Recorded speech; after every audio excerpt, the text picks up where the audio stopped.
Hey guys, welcome back to the channel, welcome back to the Retro Wrestling Room. Tonight it is Wednesday night, the 22nd. We have AEW Dynamite tonight.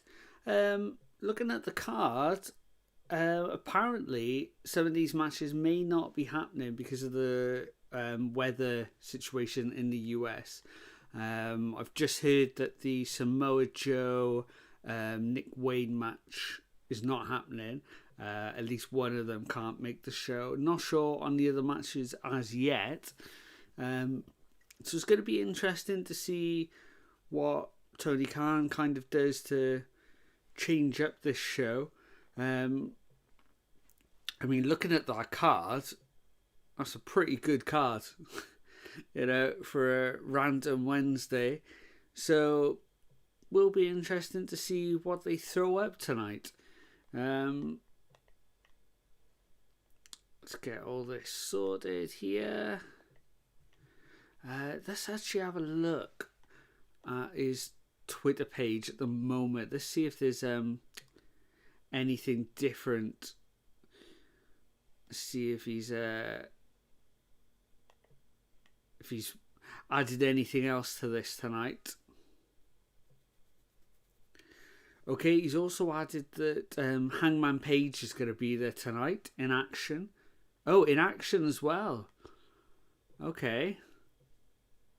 Doesn't say like promo or anything, so that's something different. Yeah, then 54 minutes ago he also said that the Samoa Joe Nick Wayne match was off.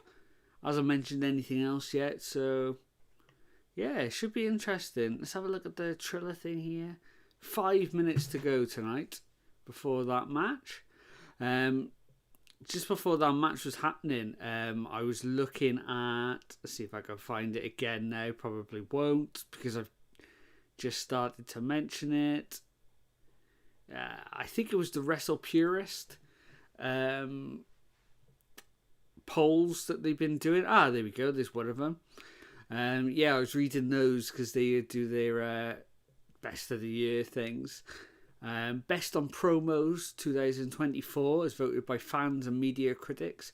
We had Drew McIntyre coming in at number 1. The Rock came in at number 2. Drew McIntyre 34% of the vote. And Hangman actually came in 3rd. Which I was quite shocked at, really, because CM Punk, who they always throw up as one of the best on promos. Why is she running around? Come here. Mills. There you go. So yeah, CM Punk coming in at 4. No Paul Heyman on the list. No MJF on the list either, which I was quite shocked at. Overall, oh, there you go. 1 minute ago, overall wrestler of the year, Cody Rhodes, for 41%.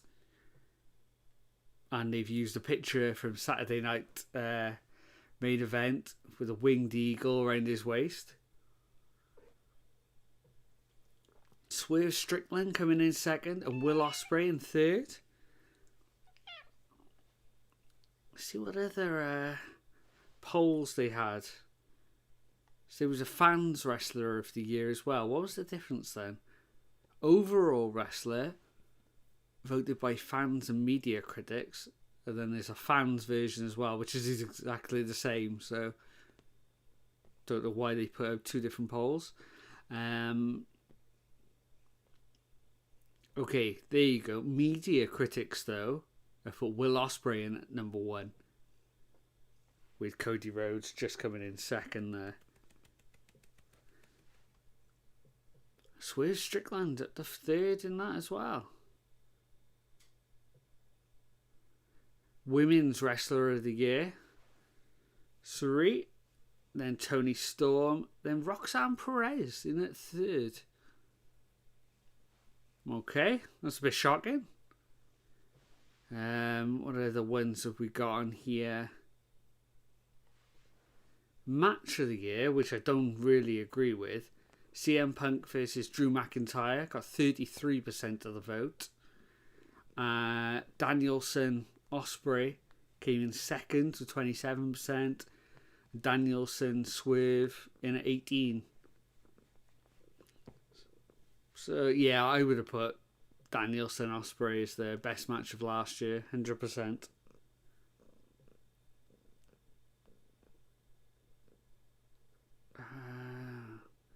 Tag teams of the year, Fraxium, 68%. Wow. Because I don't watch NXT these days, yeah, that comes as a bit of a surprise. I know people are really high on them at the moment, but I haven't actually seen a lot from them. I know they turned up at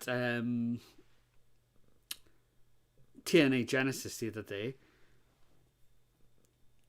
So I think they were going to appear on the next Dynamite. So I think that must be tomorrow night. So they're going to be in that.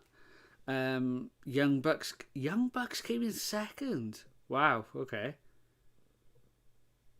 Not the strongest year for the Young Bucks, I wouldn't have thought, but they still managed to come in second. Okay. Nick's put in the chat that Danielson versus Ospreay is one of my favourite matches of all time. Yeah, it's up there with me as well. It's a brilliant match. Not saying I didn't like the CM Punk Drew McIntyre match. I thought it was really good. But yeah, it was a bit too ploddy in parts for me. Yeah, I thought the Danielson Ospreay match was way better.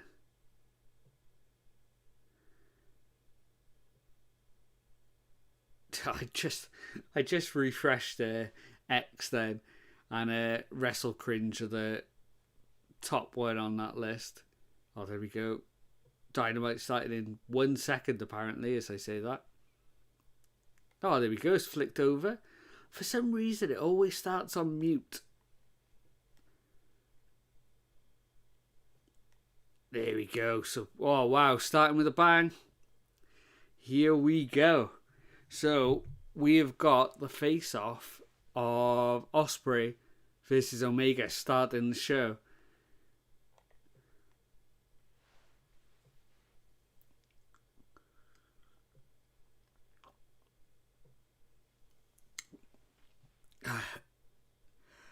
I love Will Ospreay, but he has got to have the worst dress sense of all time of somebody who's like a main eventer on TV.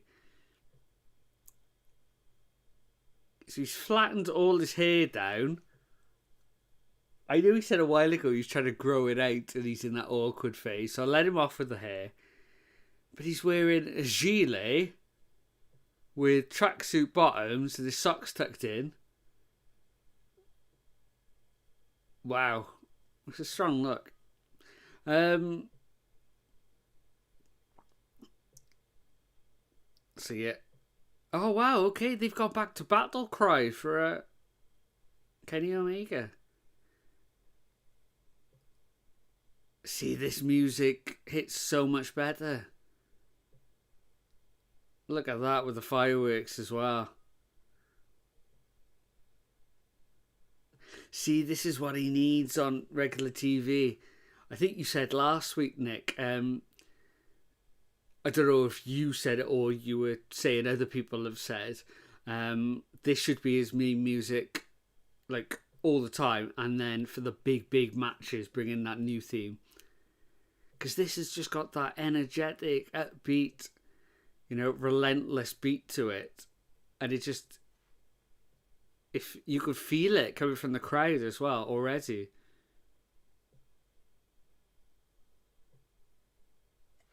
I'd seen other people say it, but yeah, I agree with it though. I 100% agree with that.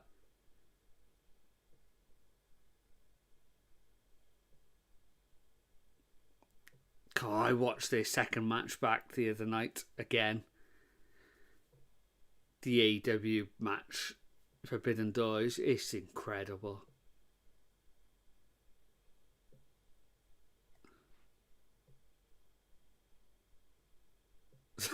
What a line.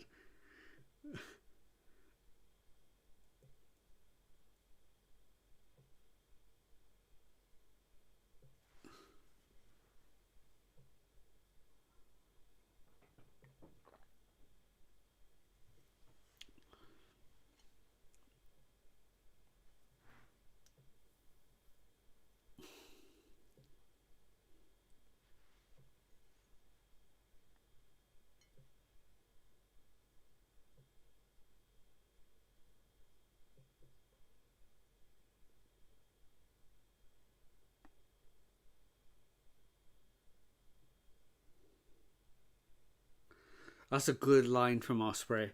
He said that he's been trying to get involved with this whole John Moxley in the main event picture and steal that title back from them because they're holding it hostage, but he keeps getting attacked by the Don Callis family. So that's a good line because that shows why he isn't being pushed to the forefront in that feud.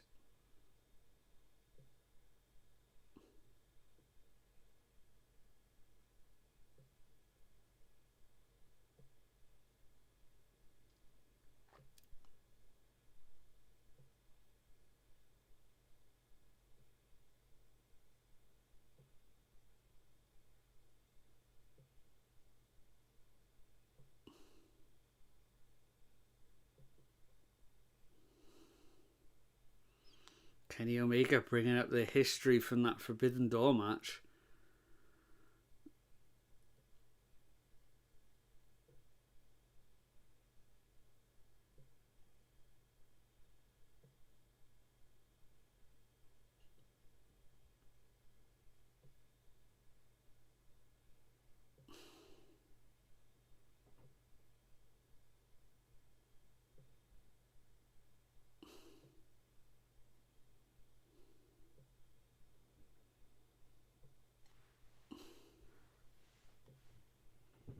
Yeah.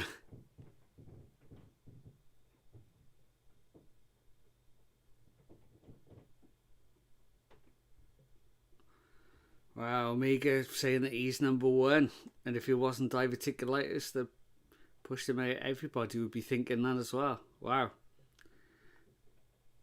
I love the way that shot was framed with Kenny in the front with Ospreay and Tony behind him. Yeah, me too.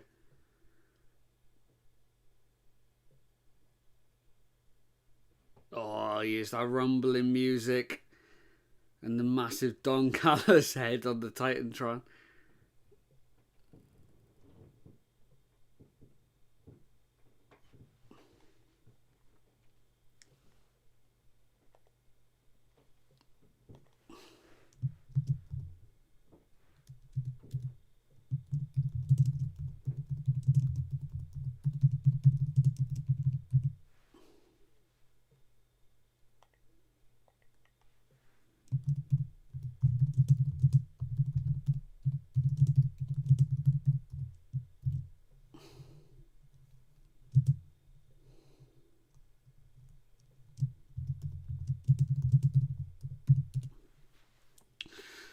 So Fletcher and Takeshita have come out, and let's see if what Ospreay pulls off. Oh, he went for a Hurricane Rana on Fletcher, got blocked.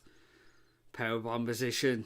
Ospreay pulls out, handspring into the ropes, follows with that corkscrew kick. Fletcher's been pushed into the corner. We're getting a 10 punches count from Ospreay. Oh, but Takeshita's in. Oh, big, massive strike.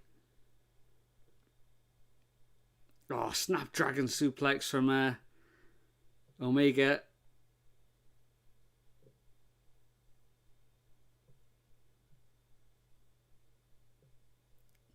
Oh, we got the Terminator claps. Oh, but he got cut off by Fletcher.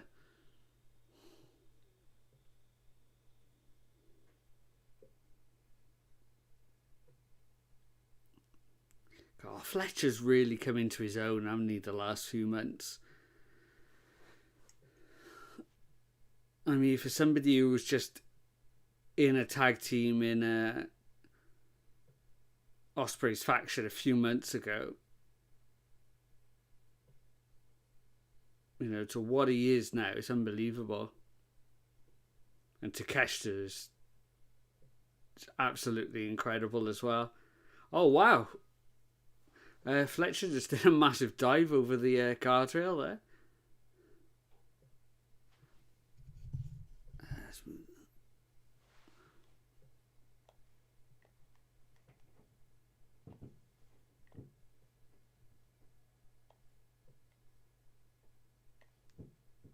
There we go, it's a bit better there.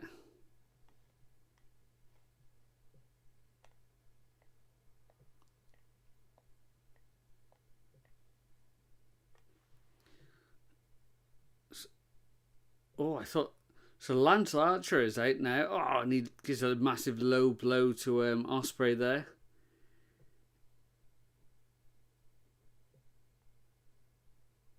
Yeah, big messy opening segment.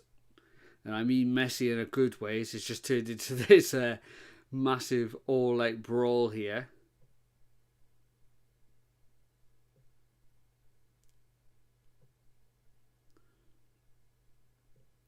Oh, the cameraman's lost everybody here.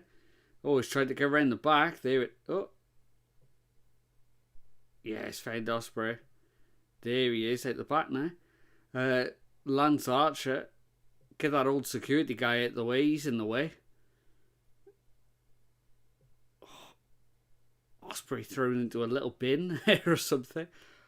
Brian Cage attacking Omega. Brian Cage obviously had that match with Omega last week as well. There's the tiny little... yeah, I liked it with the camera as well. I felt like they tried to get to the action rather than, oh, we had a camera set up at the backstage because we knew that was going to happen. Ah, oh, Lance Archer making a mess of the merch table now. Now, why is it at AEW events do they have the tiniest merch section ever? Why can't they get their merch in order? I don't know. Because even a massive show like AEW, the merch stands were like that size as well. It was insane. It's like, why is there no stock here? Oh, Lance Archer with a double goozle on both of them. Oh, Ospreay asking Omega to team up with him there, and he obliges. We're going to get a double suplex. Oh, through the merch table stand.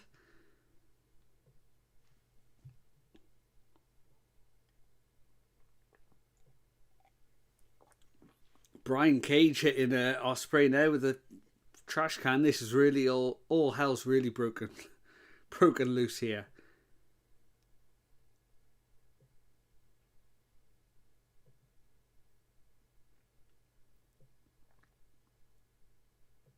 Oh, Takeshita throwing bins around now. This does feel like a Mid-South thing, you're right. That's not what I was thinking, but yeah, it is. That's a perfect description.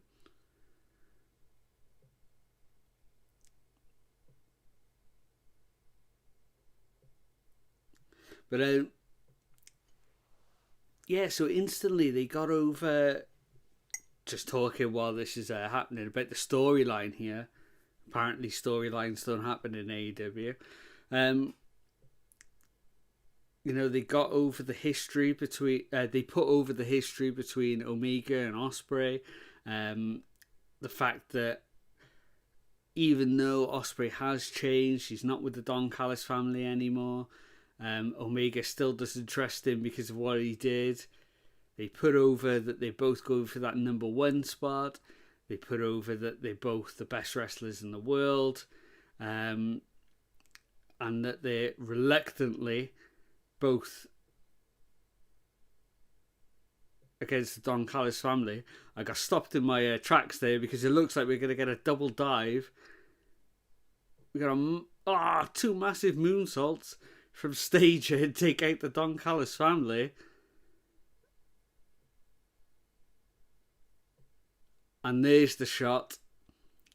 That was the shot that they're going to keep playing back in promo videos. It's Kenny Omega's on the floor. Ospreay extends his hand. Omega accepts and helps him to his feet.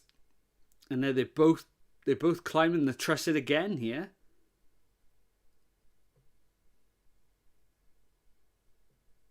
Both climbing the trusset. Looks like Kenny's got a microphone in his hand again now.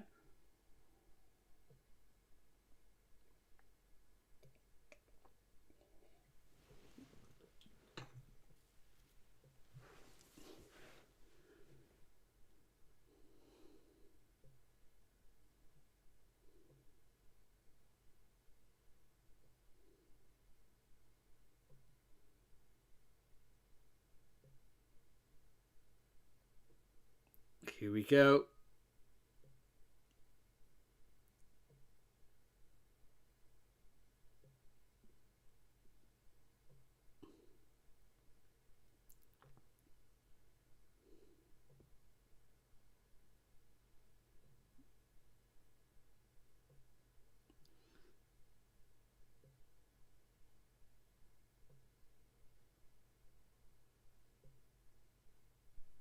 There it is.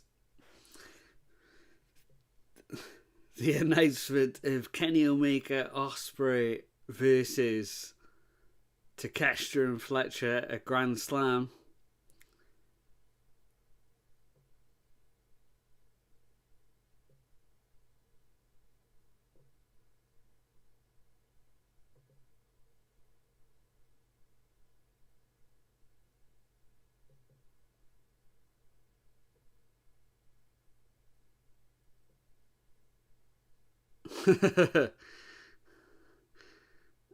There we go.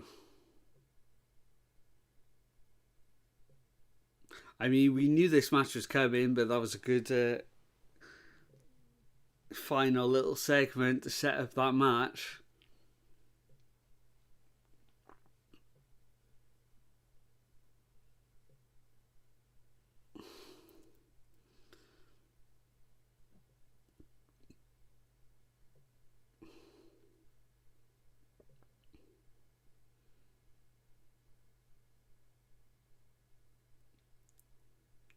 Wow, that's going to be a pretty incredible match at the Grand Slam.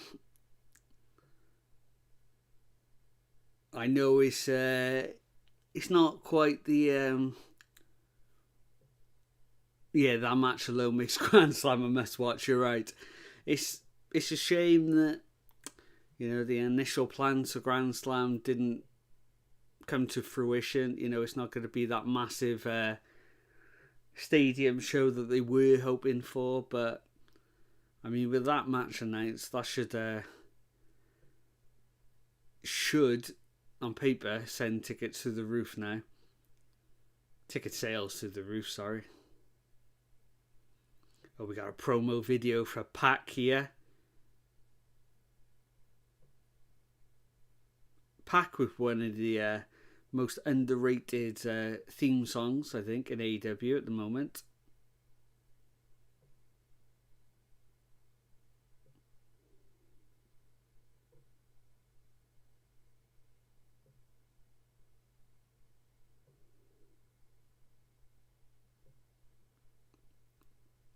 Pac's also one of the most fluid wrestlers of all time as well. Never makes a mistake. Makes everything look easy. Makes everything look hard hitting when he throws like strikes and powerful moves. He's just an unbelievable pro wrestler. Oh, we got Jon Moxley and the Death Riders backstage. Let's hear what these have got to say here.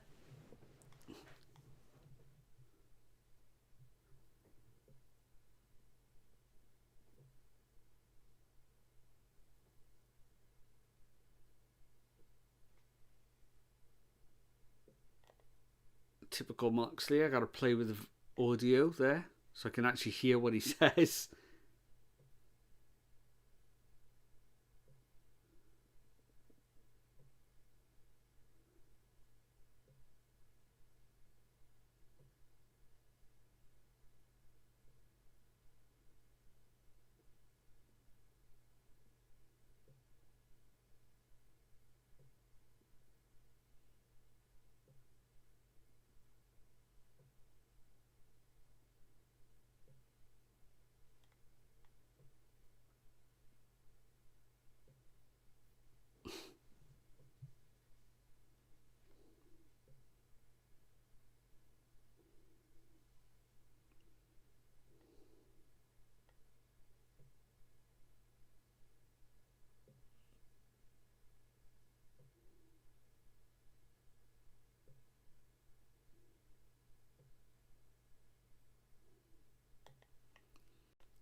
Oh, another great promo from Mox. He just makes everything so believable.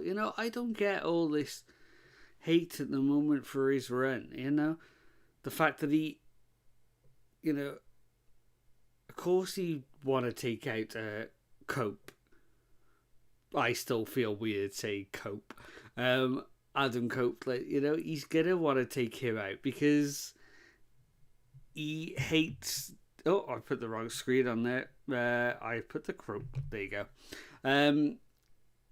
Because that is who he wants to take out. He wants to take out all these, as he says, relics from the past. So that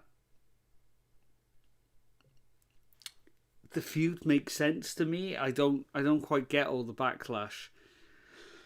But anyway, at the moment we've got the Hurt Locker coming out here. Hurt Locker. What they call Hurt Syndicate. Hurt Locker. It's a film, isn't it? The Hurt Syndicate coming out here in their new yellow t-shirts, matching gear here.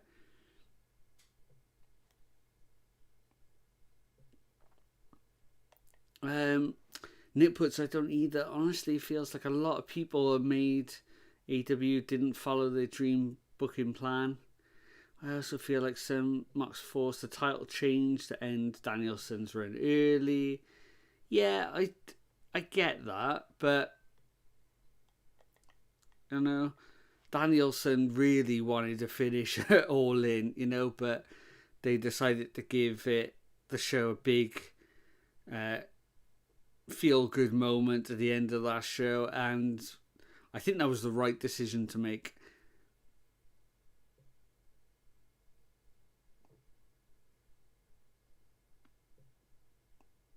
I'd love to see Danielson come back for his revenge match at All In, though. Him versus Mox. It doesn't have to be a full-time run.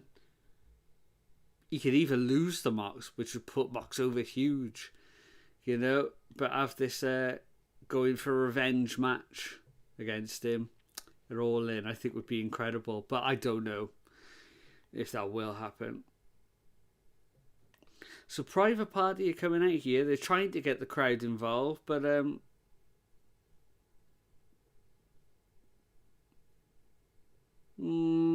crowd are trying a little bit, but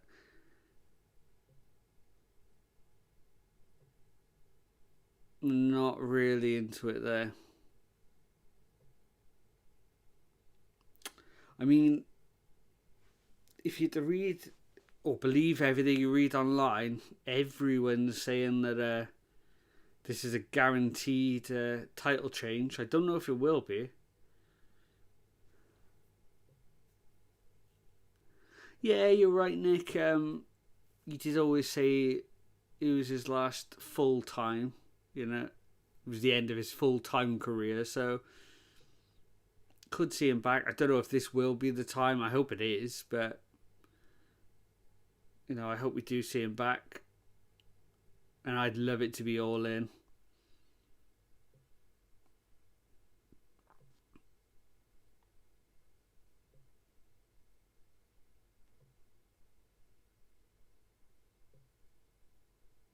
I don't think Mox should be the champion at that point, though.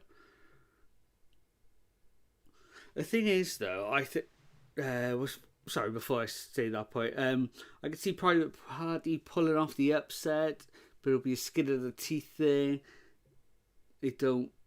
The more they survive, yeah, that could be a good thing, and then they'll do a rematch at one of the upcoming pay-per-views or big shows. Yeah, you're right. I don't think Danielson Mox would need the belt. So, say you had All In because you've got Omega Okada match. That would be high up on the card. If then you said Mox and Danielson, Blood Feud, high up on the card. AEW title match.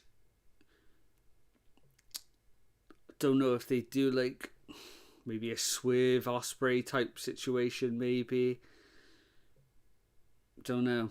Not quite sure where the title would be then. It's fun to wonder though. Right, so we are under action here in the tag team title match. Lashley with a big clothesline in the corner, trying to cut off the ring early, making a quick tag to Shelton Benjamin. The youngest looking 50-year-olds that you'll ever see in your life.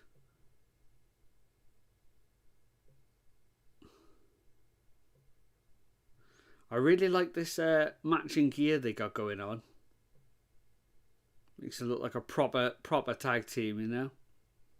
Oh, a big tornado DDT there.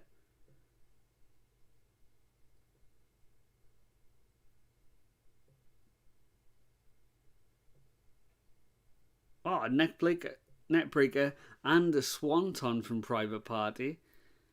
Shelton Benjamin manages to get out. Only a 2 count there. Ah, Lashley pulling the hair from behind.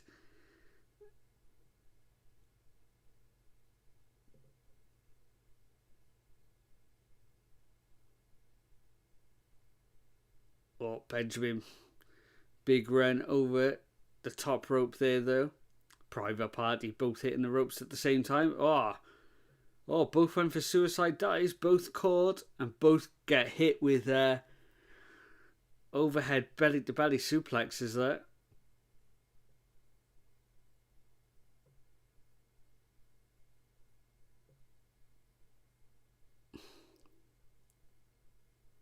Oh. Got a spinebuster through the table. Bobby Lashley looking like an absolute beast there. Wow.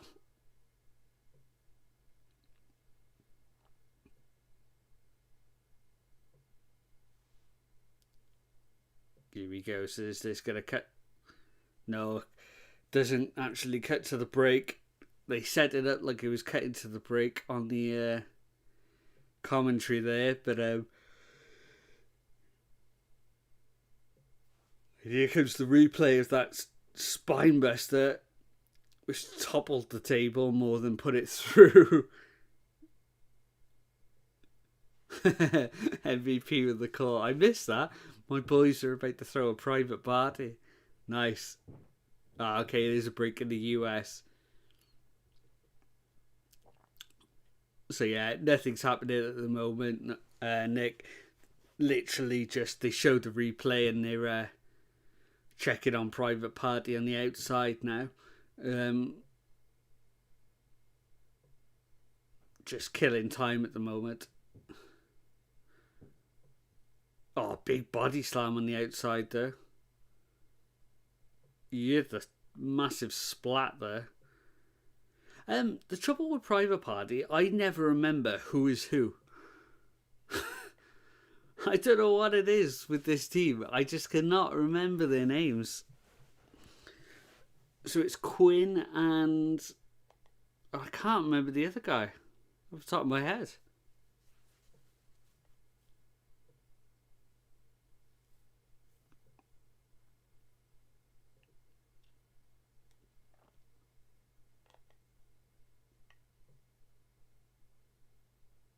Isaiah Cassidy, of course it is. Thank you. I did know that, I swear. Oh, Shelton Benjamin with a big head of steam there. Knocks Quinn off the ring apron there. Goes crashing into the guardrail. There's 2 little kids in the front row. They almost got taken out. Oh, lovely spot from Benjamin, just throwing him into the guardrail and the ring apron. Looked really vicious. Oh, and the crowd are shouting one more time. And Benjamin obliges.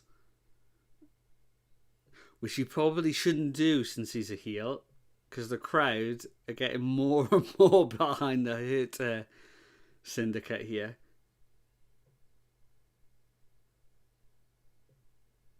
And we're getting massive Bobby chants here now.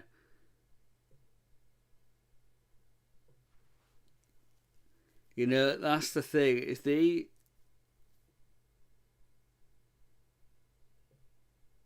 And I see Private Party just broke up a pinfall there, and the crowd are starting to boo. So we're getting the complete wrong reaction from people that we should be getting.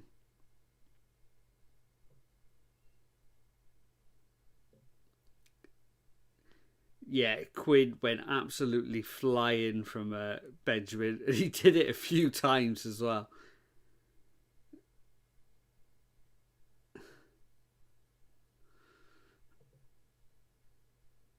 Bobby Lashley is very, very over in this match as well.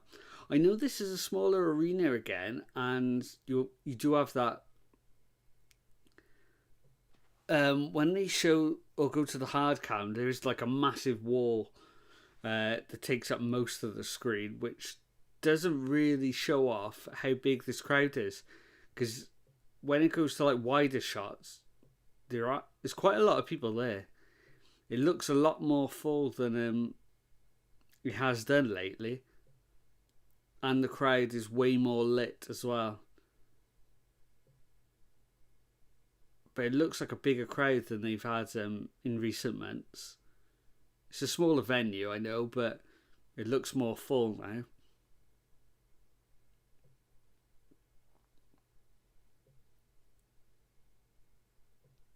Which is a shame, because I think that wall is kind of slightly misleading on the hard cam shots.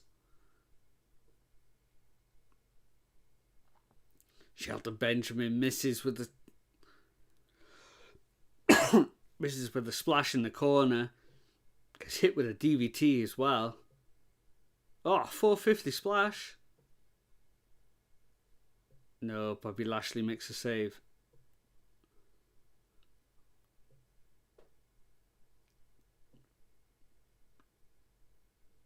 We're getting big Bobby chants again. It's weird to see that they are the big favourites in this match. Bobby Lashley gets tagged in as well to a big cheer.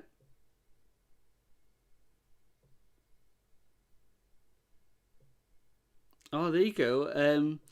MVP saying that Shelton Benjamin is the captain of this team because he's the tag team specialist of this team. That was a good call. Oh, we got that rolling spear from Shelton Benjamin. Go for the 3. No, could only get a 2. This is a good match so far. I'm liking this match. I'm going to give it 3 at the moment. No, you know what? I'm going to give it 3.25 because of those spots on the outside, which are pretty cool. Oh, big choke slam as well from Shelton. From Lashley. Oh, Shelton Benjamin with a lovely looking step up knee there. Oh, there's that massive spear again from Lashley. This could be it. It is. Wow. And Taz said it exactly like me. Well, there it is.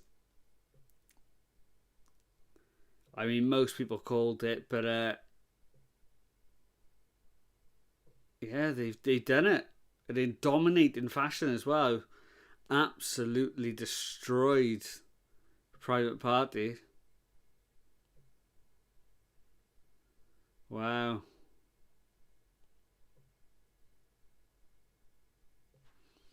You know what?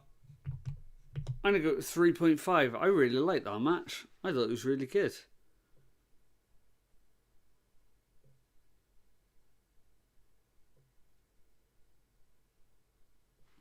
Wow. So who else is at the top of the tag division now then?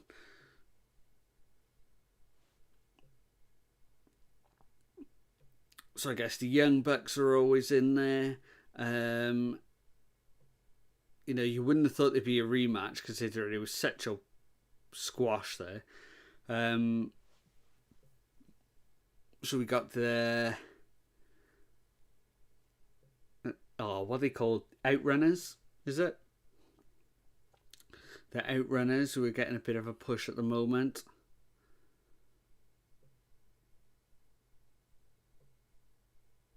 God, maybe they don't need this title match, but it would be a great match. The winners of that Osprey Omega versus Fletcher and Takeshita match, that would be a good match to have. Don't need a feud or anything, but it'd be a good match at least. So we got a Mariah May little promo video here. Obviously her match with Toni Storm is coming up at Grand Slam. The rookie, Toni Storm.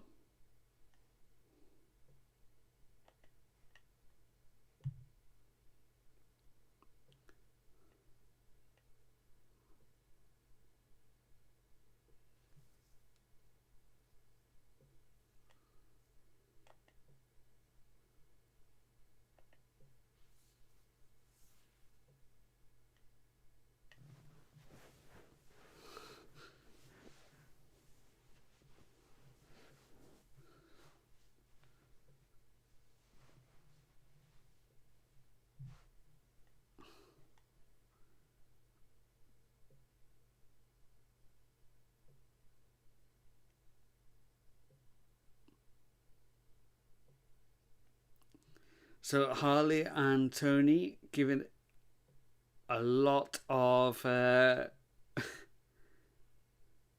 Australian slang there that's not going to cross over to the US audience, I wouldn't have thought. No, as Rennie Young says there, I did not get a word of that.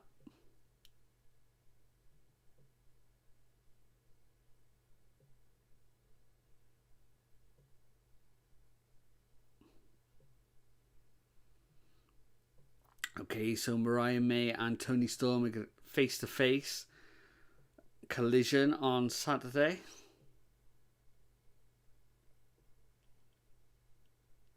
Which, if I'm not mistaken, I think it goes head to head with the most Australian segment on US TV since they stopped airing Crocodile Dundee. Yeah. Funnily enough, Crocodile Dundee, was it the first one or was it the second one? I'm not sure. One of them was on British TV the other night. I didn't watch it, but I saw that it was on. So yeah, it's still getting played over here. I think Collision might be going head to head with Saturday night's main event this week. Which is going to be a massive hit to Collision's ratings, I would have thought. It is. I think I found out that this is going to be on YouTube again. Saturday night's main event. I don't think it's going to be on Netflix like they originally posted. Something went wrong apparently. Wow, Sean Ross Sapp has actually put one of the top starts to AEW Dynamite ... ever. So yeah, and all the people are saying it's classic, one of the best starts ever. Wow, that's weird. Universal praise for AEW Dynamite. I'm liking it. I didn't expect it, but yeah, I got to agree. This is a good start here. Oh, and then you get JD from NY saying, "Can they coexist, bruv? Wake me up when something exciting happens with this story, or why should we care?" Oh, he's just a depressing little gremlin, isn't he, that guy? Four-foot little gremlin. I hate that guy so much. Nick Puts. Oh, I've never seen somebody moan so much. like, fair play on Twitter or X, whatever. You see a lot of trolls, and they're obviously like just feeding it and stuff. And they're like almost like you could see through it because it's almost like tongue in cheek. A lot of it, I feel like. I'm not going to say their names because I don't want to give. Well, not that we get exposure on here, but it's almost like you can see that they're faking it to whatever. But with that JD guy, it's just moaning. Like it just seems like he's just got this such a vendetta against Tony Khan that he just can't enjoy anything. I don't even think he's lying or like making it up for engagement. It's weird. He's just a very depressive man. Oh, here we go. Anyway, we've got Jeff Jarrett here. Oh, talking to Karen backstage.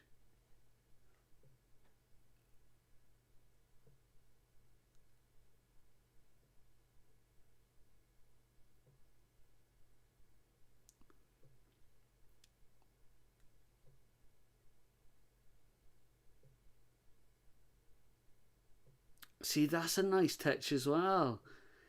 See, so Karen just went up to Jeff and said, look, you got really personal with MJF last week. I didn't like it. That reminded me of the old you. That's not you anymore.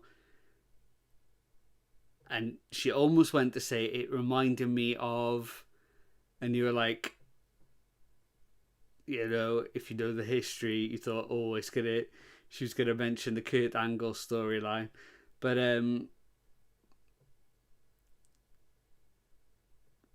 yeah, Jeff Jarrett kind of palmed it off and was like, I got it covered, no worries. See, and all that makes sense in storyline as well.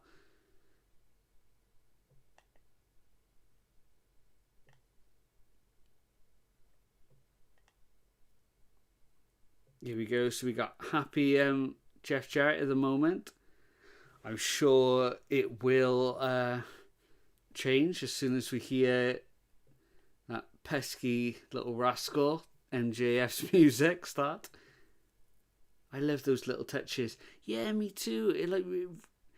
It in the storyline, but it makes sense to those characters. As somebody, Karen Angle now, who was in that situation, that is what she would say. She doesn't want Jeff Jarrett to go low and bring up, all these things from the past that may affect their relationship. So it makes sense in storyline. 30-second promo, and you're like, yes, that makes sense. Brilliant.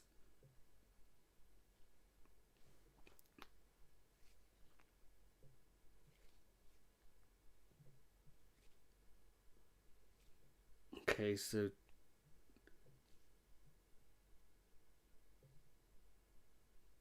who's Jeff talking about here?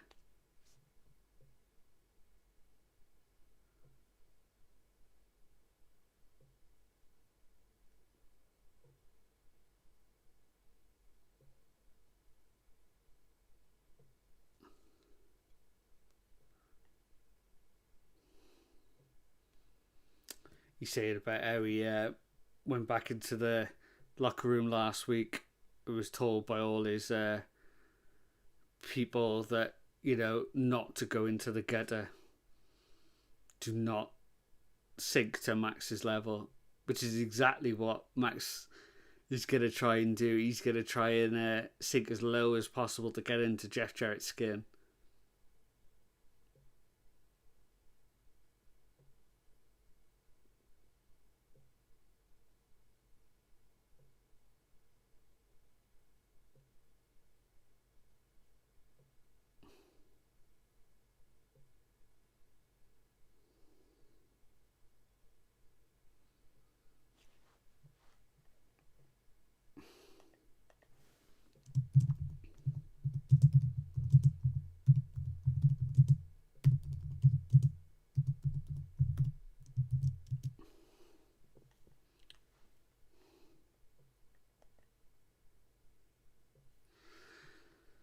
So Jeff Jarrett saying again that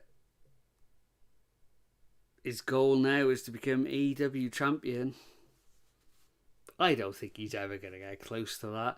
But in story, like, he should be saying this. You know, that should be the story. But oh wow, calling out John Moxley. I got a feeling we're going to get... Oh no. Oh, whose music? Is that the Death Riders music?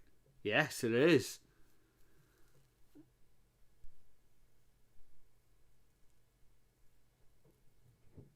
Ah, here comes Claudio. Claudio comes out. Big, massive uppercut to Jeff Jarrett. Wipes him out.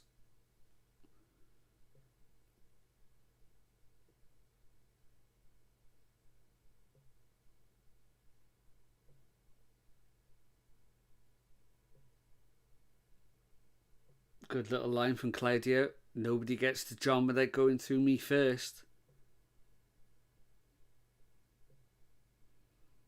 Warning him to stay out of the Death Riders business. And Claudio took the mic, took off the AEW flag, kicked it into the crowd and took the mic with him.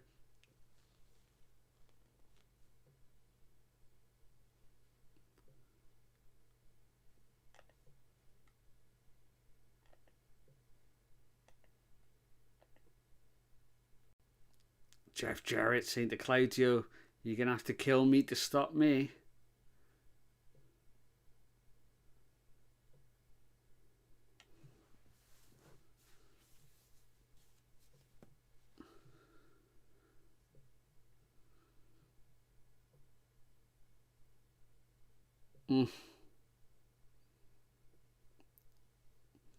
Jeff Jarrett saying, if he can beat Claudio next week, can he get a title shot?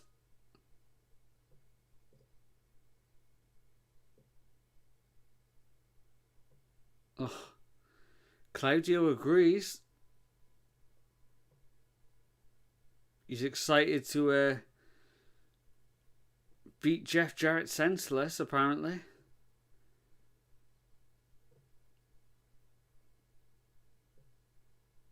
Wow, okay.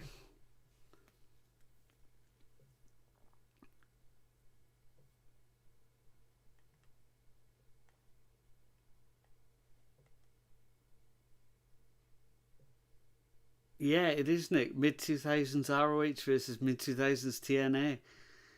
Claudio living at the dream of all TNA fans. Yeah, to beat Jeff Jarrett senseless. I got such a love-hate relationship with Jeff Jarrett because at certain points of his career I've absolutely loved him, and then at others he's been pushed so much and I've got to the point where I hated him. So it's yeah, at the moment I'm back in the I love Jeff Jarrett phase, but yeah, we'll see how long it lasts. Right, they're just having a quick break here. I'm just going to use this opportunity to go get a drink, so I'll be right back, and then hopefully we're going to see Hangman Page next. So and it says in action, so it'll be interesting to see who he's facing. So, yeah. A couple of seconds, I'll be right back.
Right, so we are back. Apparently, it's the Swerve AR Fox match next.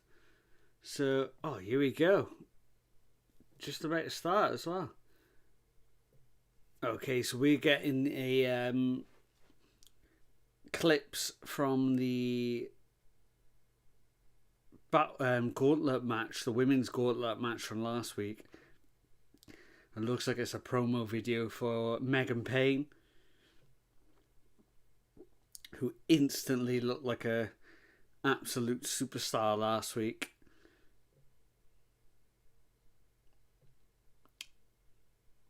She was also on the GCW show as well. I haven't got around to watching all the matches on that yet. I've got a copy of it, but only started the show. So I will get around to watching all those matches. I started a spreadsheet this year as well of all the matches that I've watched. I think we're up to something like, most of them we've watched together on the channel.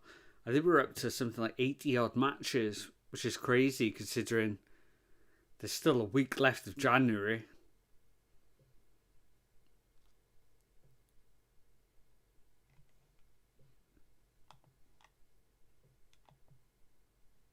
Okay, so there is the chair shot and dance from Prince Nana that we saw last week. Swerve is in the ring now.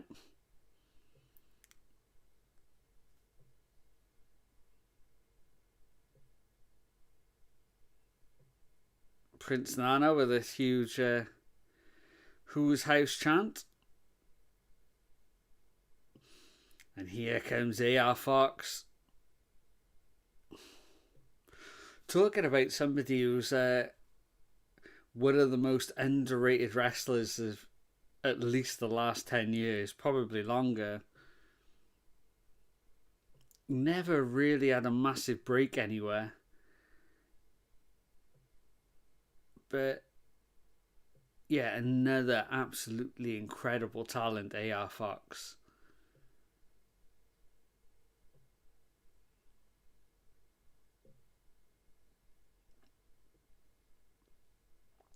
It's crazy to see how much Swerve has filled out over the years as well.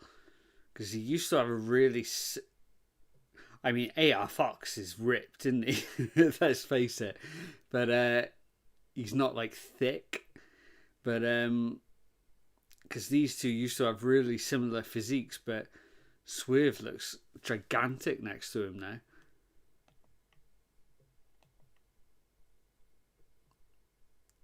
Yeah, I think you're right, Nick. 10 years ago, he would have been one of those that they picked up 100%. Oh, a moonsault off the ring apron from Swerve. Landed on his feet as well.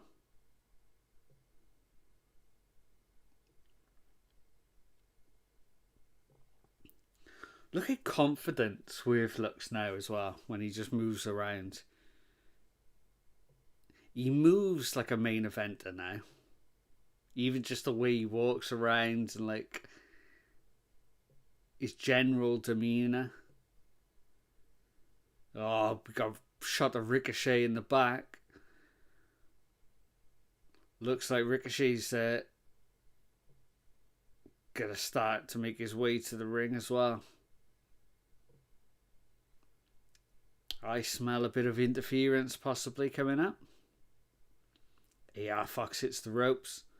Oh, so does Swerve right behind him though. Big shoulder tackle.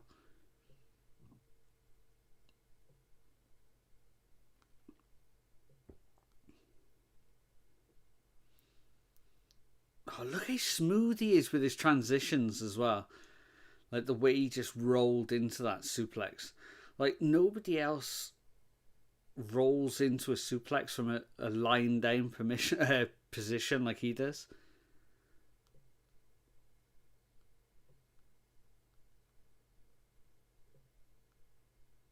Look at that deadly serious look as well.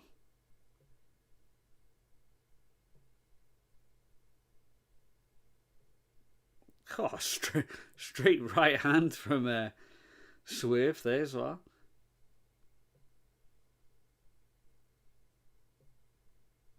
Gonna get a neck breaker. There we go. But look at that, holding on.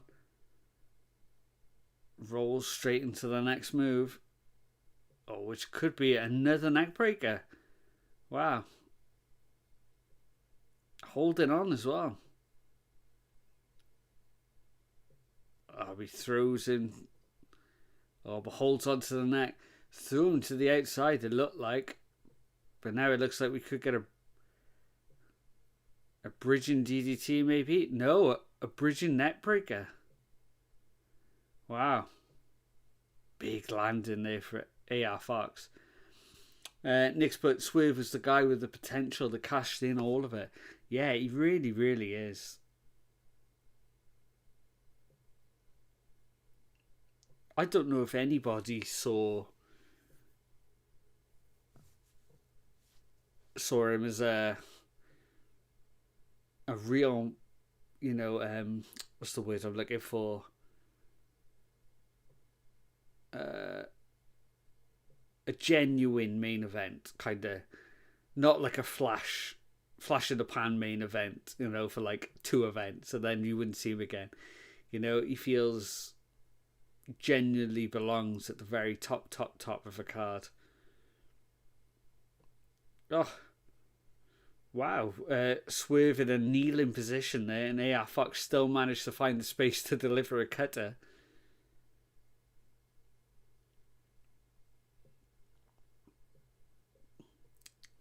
Prince Nana tried to find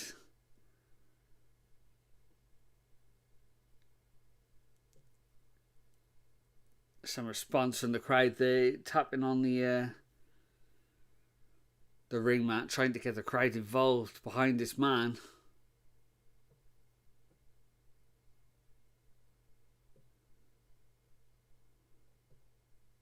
AR Fox working over the former champion's arm now. Oh, that's a way to get in the bad books with this crowd. AR Fox swinging a punch at Prince Nana on the outside.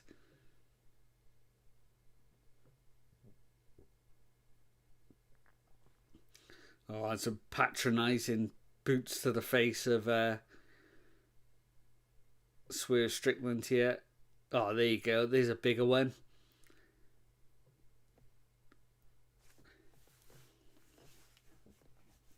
Yeah, on the same neck, you put the, he loves to see the Nana's finally getting a big chance with a big company because he loved him in ROH. Yeah, I loved him. Wasn't he in the Embassy with, was it the Embassy? I could picture him with, I went to say his name then, Jimmy Rave. That's who I always think of him with in ROH.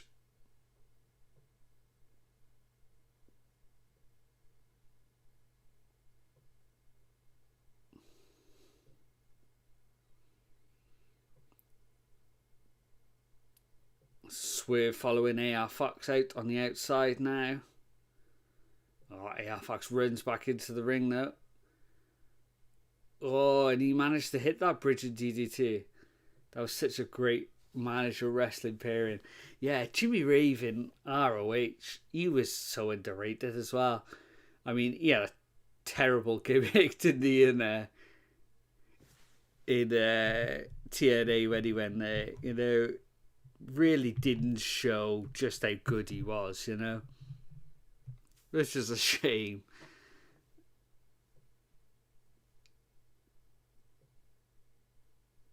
Oh, we went for a Hurricane Rana there, AR Fox.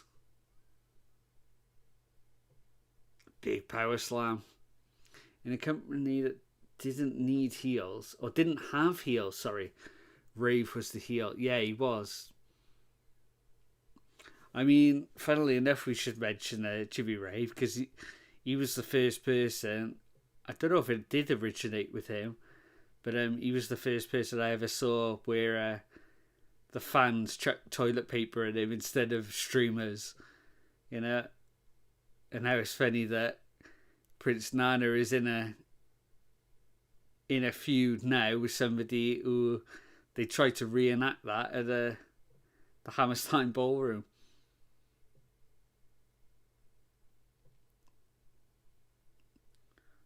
There he is. There's Ricochet. Oh, he made a swing at Swerve with those scissors.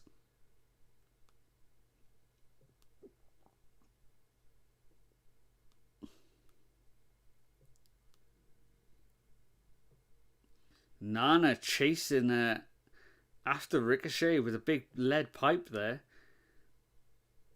Oh, he's chasing him all the way to the back. AR Fox with a...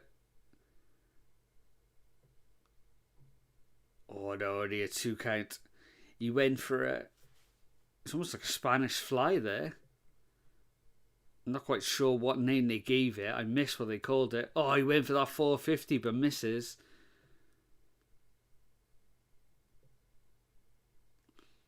What's Swerve going to go for here? Oh no, he got rolled up by AR Fox.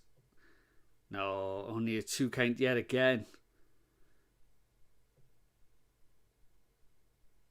Oh, there you go. Face buster from the flatliner. Oh, there you go. A finishing kick from Swerve manages to land on Fox. And now he's up to the top rope. Is he going to go for that double foot stomp? There he goes. That could be it. Well, it is it. There you go. There's the 3 count. So what was I only put... What did I put? 2 and a... What's that? It's behind the microphone. 2 3/4. Let's take that off. That's a 3.2, I reckon. Maybe that's a bit pushed it a bit. Let's go to 3. A solid 3 out of 5. That was another good TV match yet again.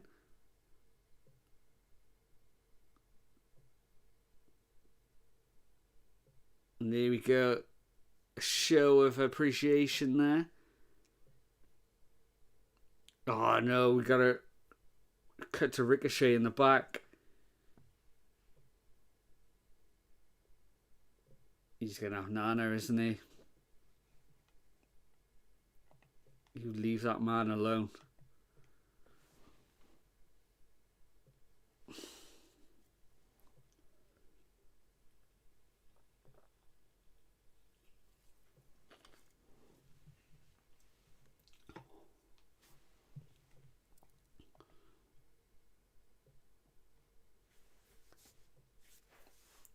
Oh, he's got those scissors up to Prince Nana.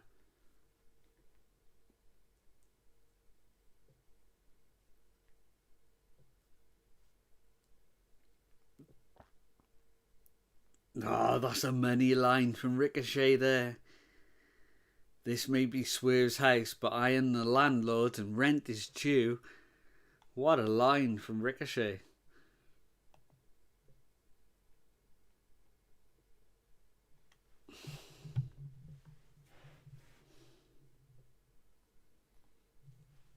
Wow, I'm putting that... Let's quote that. Let's tweet quote that. That's a hell of a line.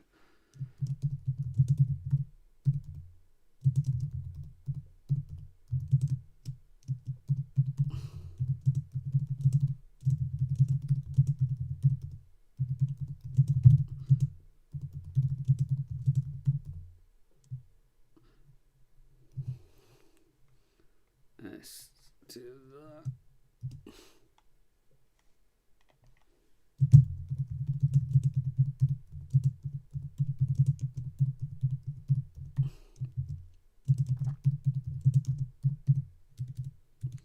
Oh God, is the ratings killer, Mr. Jericho himself?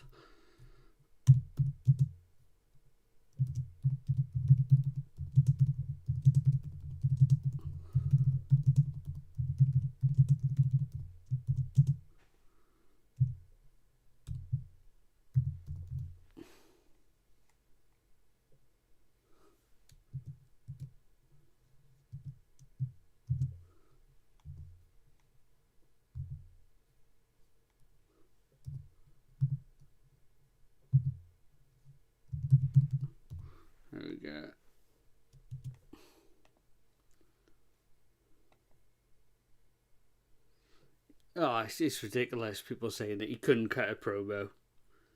Ricochet. That was a great line. Unbelievable line.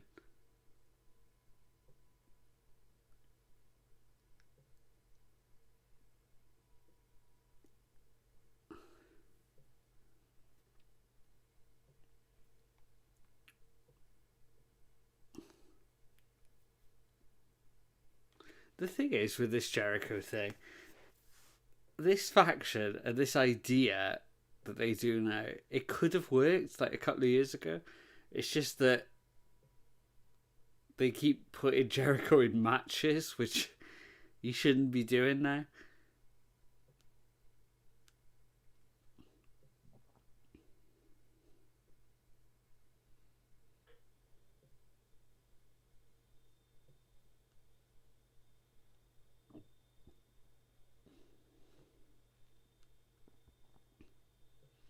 Oh wow, MJF's music.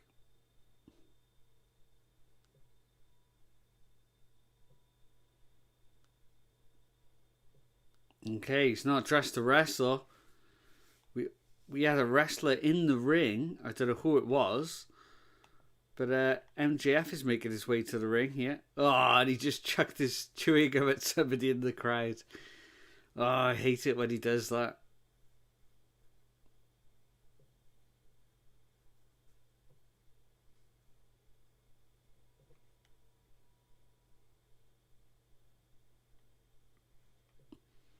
Well, whoever it was, MJF just told him to get out of his ring, and he's obliged.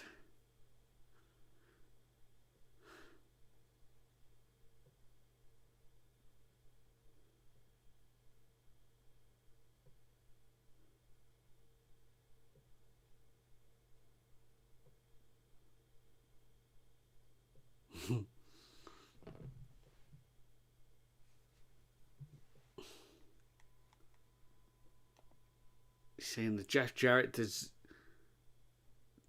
he deserves a apology.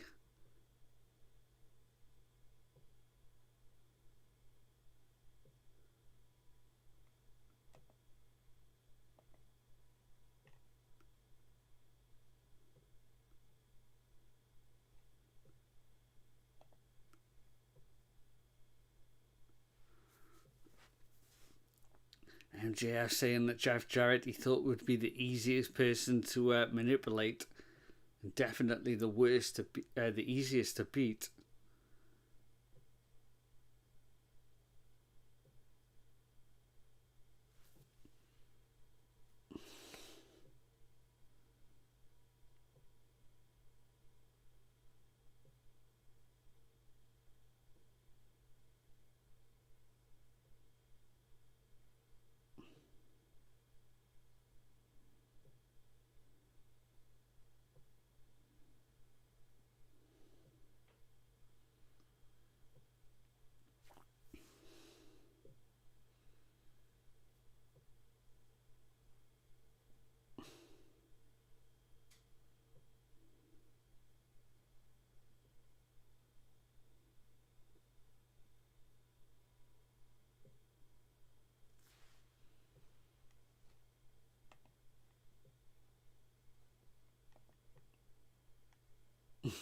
He is wearing those rose-colored glasses, rose-tinted glasses. Even you're right.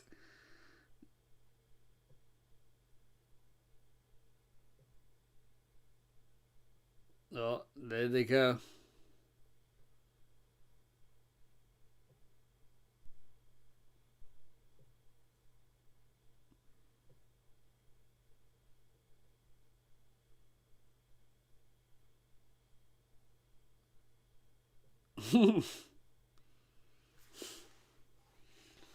MJF telling us that the fans don't really care about Double J.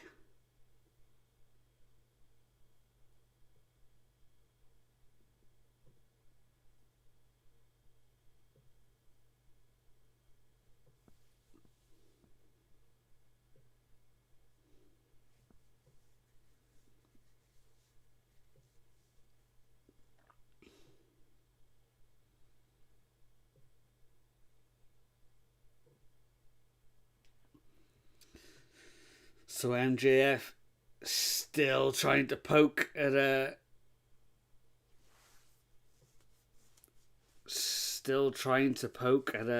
Jeff Jarrett there.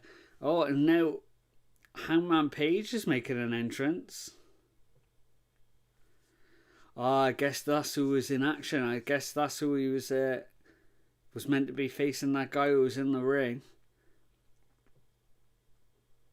So there we go. Another interweaving. Yeah, you were right.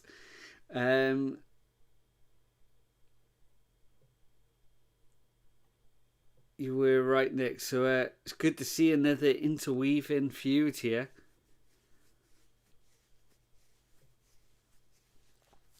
There we go. MJF backing off.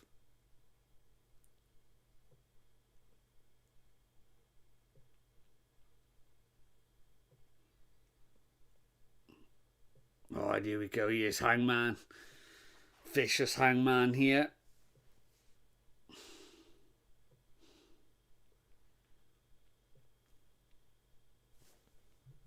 So let's knock that off. I don't know if I... Oh, well, there you go. Hangman in an absolute squash. Oh, there he goes. He's going back to battering this guy. I didn't even catch his name. He was so quick. Yes, and he is using that move. He's using the Angel's Wings. Amazing. We talked about this last week.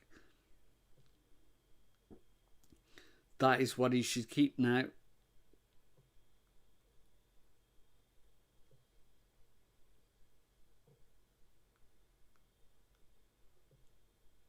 Oh, here's Christopher Daniels' music.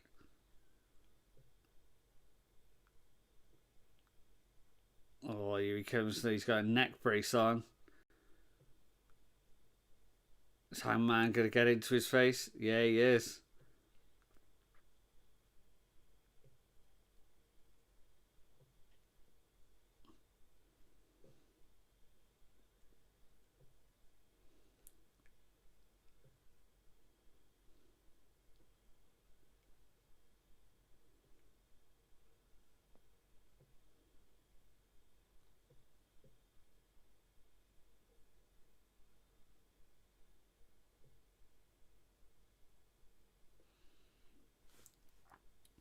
Well, Daniels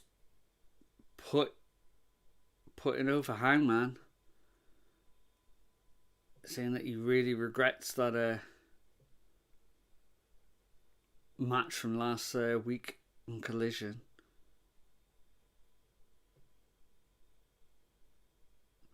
And they said because of the beating that he took, doctors have advised him to never wrestle again.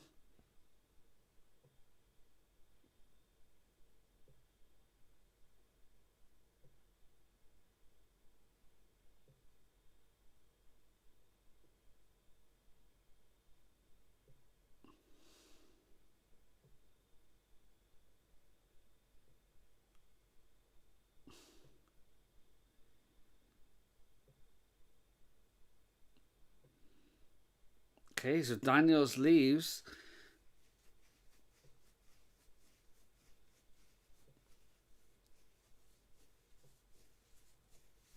Daniels saying that he hopes Hangman's happy because he's ended his career and he's won. Okay, so maybe this is going to be a turn to get Hangman back to being a face, maybe down the line. Not quite sure. But yeah, this Dynamite has been great. This has been a really good show so far, I think. Everything's hit really well in this show.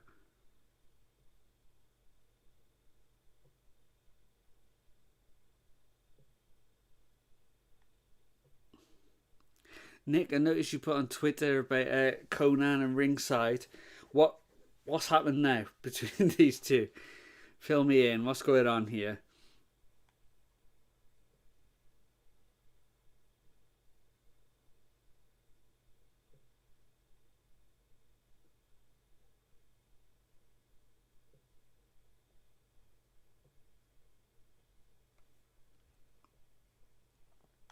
The trouble on Triller, again, when it's an advert and they just throw these adverts, it's just like the AEW Dynamite screen.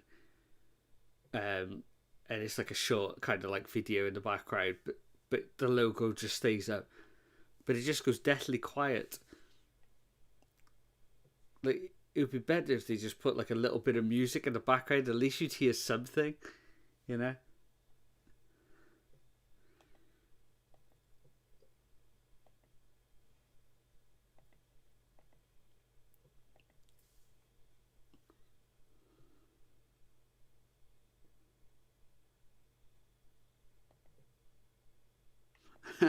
Somebody put on Twitter that Jeff Jarrett wants to go for the title down in Australia so he can relive that Australian promotion that he started or that he was part of. Remember that in the early 2000s? I forgot all about that. For a while, they've both been saying, implying Britt Baker was cheating. Oh, yeah. Yeah, I did see that, actually. Baker tonight came out and told her to stop lying about her personal life. Ah, right, okay, I've missed all that. Yeah, you know, like, I'm not the biggest, well, I'm definitely not the biggest fan, but I'm not a fan of like Soraya, but like the fact that all these dirt sheets are like talking about her personal life as well, and it's like I don't know who wants to know that stuff.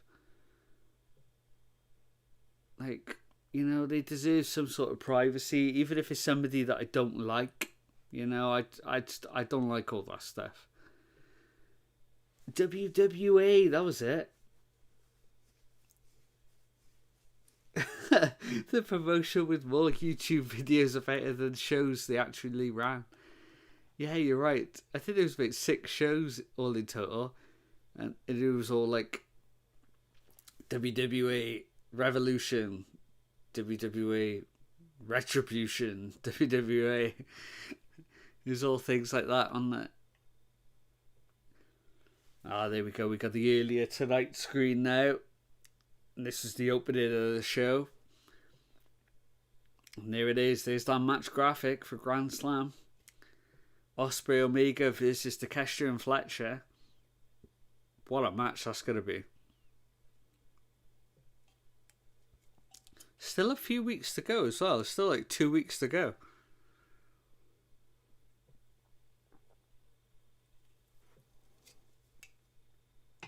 So it'll be interesting to see what they do to keep that going. Oh, and here's Mercedes Moné with the 4 belts there. Getting stopped by Renee backstage. Let's listen in, see what she's got to say.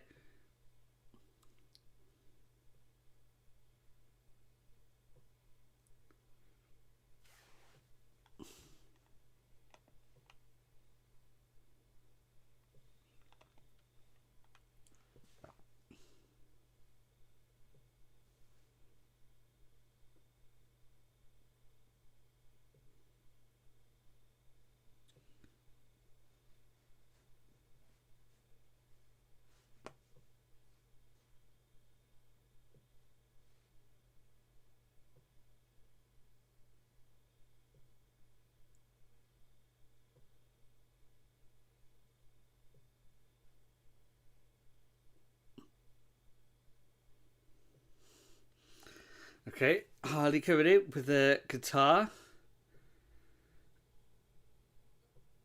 The weirdest part of the show so far.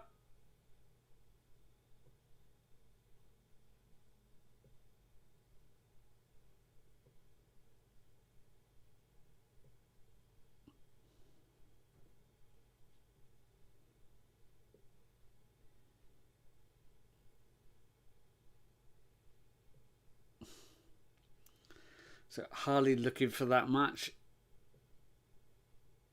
in Australia, looking for the title match for Grand Slam with Monet. Renee saying that she hasn't even won a match on in AEW Dynamite yet.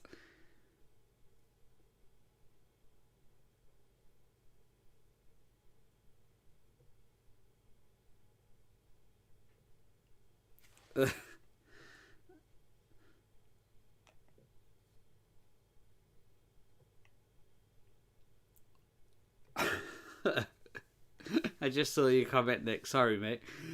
Yeah, whoever named those shows later named the Affliction MMA pay-per-views.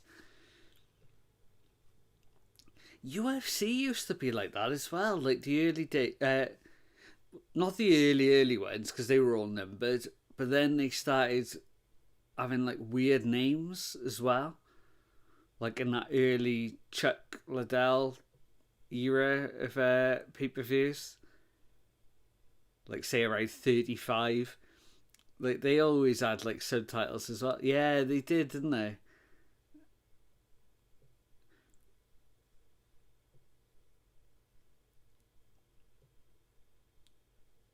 Here we go. Here's the Jamie Hayter Julia Hart match. It's titled as Hart versus Hayter 2.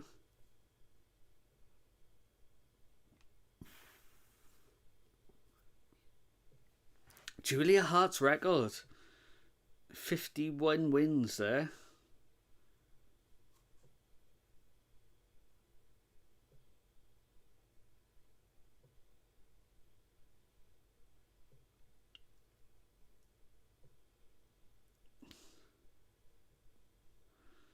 So, I mean, every week that goes by, it looks more and more like that Aleister Black is gone, and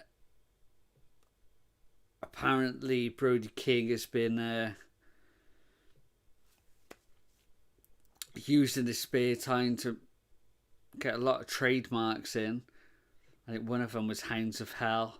One of them was Cerebrus, which means like three-headed beast or something like that.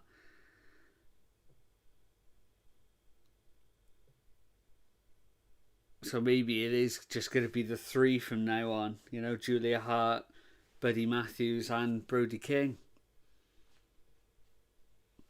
But here we go. We are underway.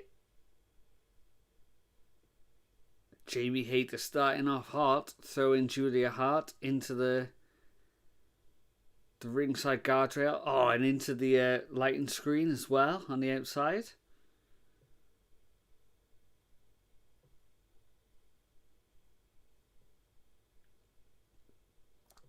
Jamie Hayter rolls back into the ring quickly to break up the count, but she's caught by Julia Hart, who's slamming her back into the guardrail now.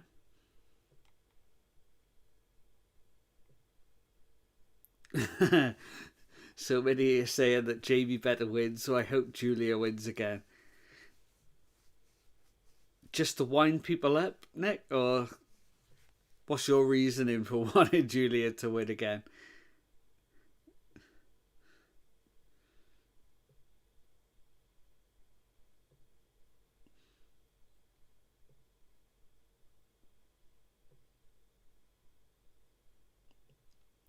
Jamie Hayter with a 2 count there. Early 2 count. Oh, chin breaker from Julia Hart. Whips her into the corner. Big splash. Oh. Bounced it off the ropes and landed a big back elbow there from Julia Hart. Oh, swept the leg of Jamie Hayter, who crashes down on the top turnbuckle. Oh, now she's getting the back of her head slammed into the mat. Somewhat to wind people up. Nice. I also like the idea of being this one person Jamie is struggling to get a win over. Let her have something to overcome. Yeah, that's it. I mean, you can push somebody to the moon against everyone else, you know, put her over. But then have this one person that no matter what they do, like somehow they've got their number. They may not be as high on the card as you, but they just always seem to beat you. Kind of like Darby Allin in a way. You know, they were tipping him to win the world title at one stage, and they kind of had that storyline with him and Brody King. You know, Brody King necessarily not at the top of the card, but he was somebody that always seemed to get the better over Darby Allin. Julia just choking Jamie over the middle rope there. Aubrey Edwards should be breaking that out sooner. Letting a lot go there. Oh, and now she's just pulling Jamie's face across the ropes. Ah, they're in a break in the US, okay. So they both trade in forearms now. Oh, Julia Hart whips Jamie Hayter back down to the mat. Get a 1 count. Quick kick out from Jamie Hayter. Oh, Julia Hart just sitting on top of her, just raining down punches now.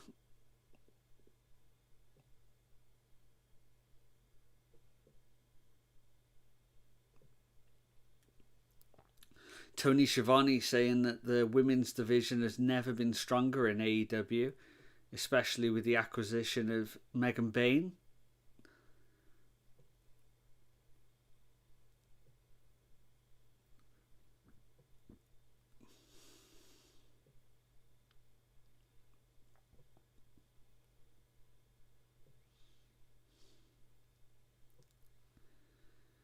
Julia Hart stretching both the arms of Jamie Hayter behind her back. Throwing her knee into the spine.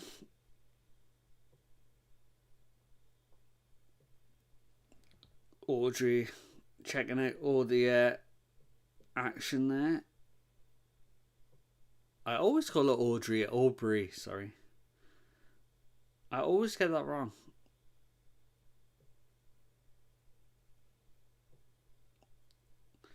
Julia Hart really all over this match, you know. Just really putting it to Jamie Hayter. She's in the corner now. Big kicks. Big foot, just boot to the face, stretching her out.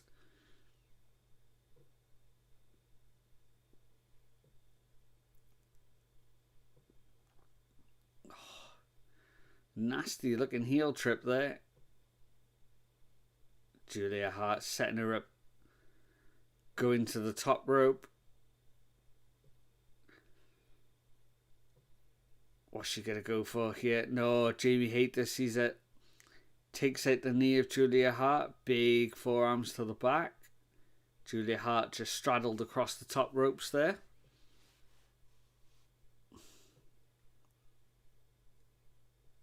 So what's Jamie looking for? Just a belly to back suplex.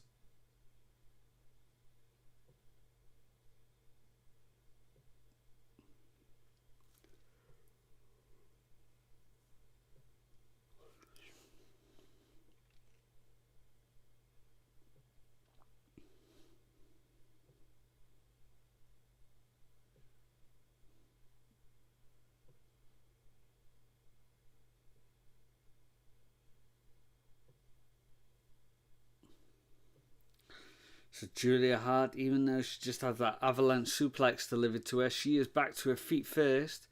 Makes sense after all the punishment Jamie Hayter's taken in this match. But she's coming back with stiff forearm blows. Trying to whip her off, but no, reversed. Oh, Julia Hart kept her head down though.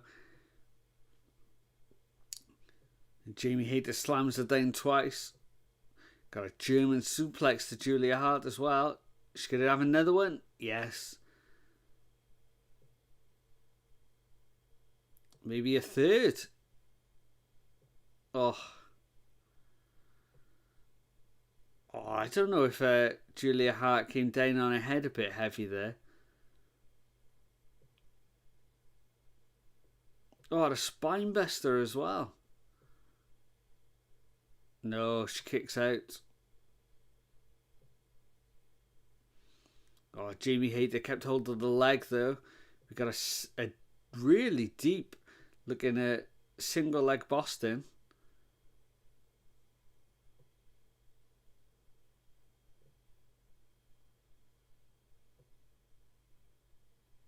Yeah, Julia Hart just about gets to the ropes there.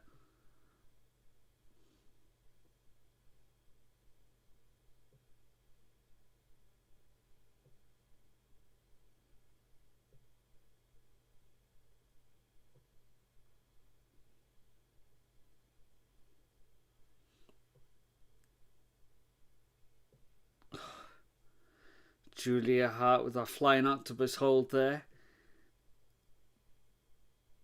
Oh, Jamie Hayter turns it into a backbreaker. And now just stretching her right over that knee. Oh, lovely reversal there for Julia Hart though. Just pulls the hair.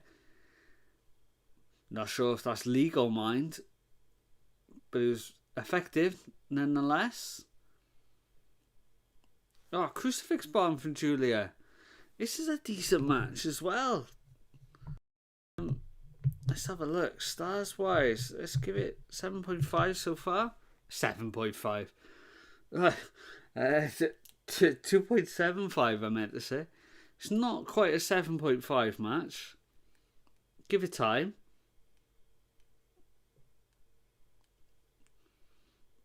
Got a hate breaker. Oh, and a big lariat. Oh, good finish as well. I'll give that a 3 as well. Really solid episode of Dynamite here.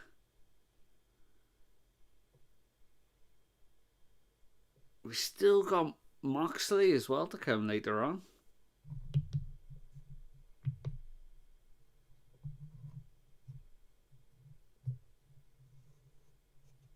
Sorry, not Moxley. Cope, I meant to say. Cope Pack later on.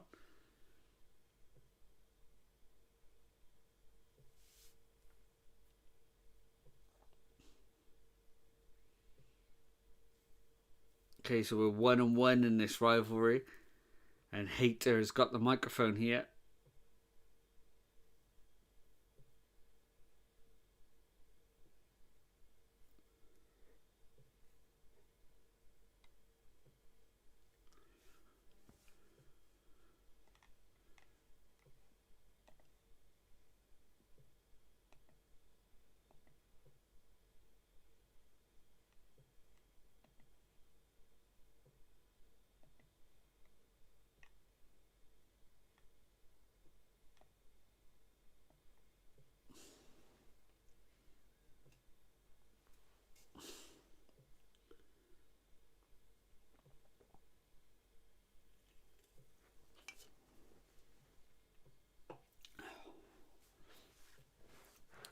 Okay, so this is the same type of promo that Ospreay gave to Buddy Matthews a couple of weeks ago. Kind of say you don't need anybody else. You'd be just as effective on your own.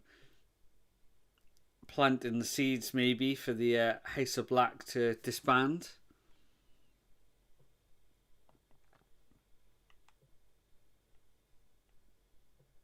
Oh, did it happen with Cope and Brody as well? Okay.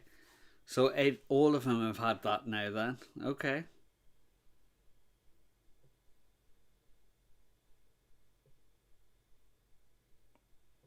Powerhouse Hobbs looking for a fight in the parking lot, he's saying. Wow, okay. And then next up, we got that main event of Cope versus Pac, which should be a pretty goddamn good main event as well.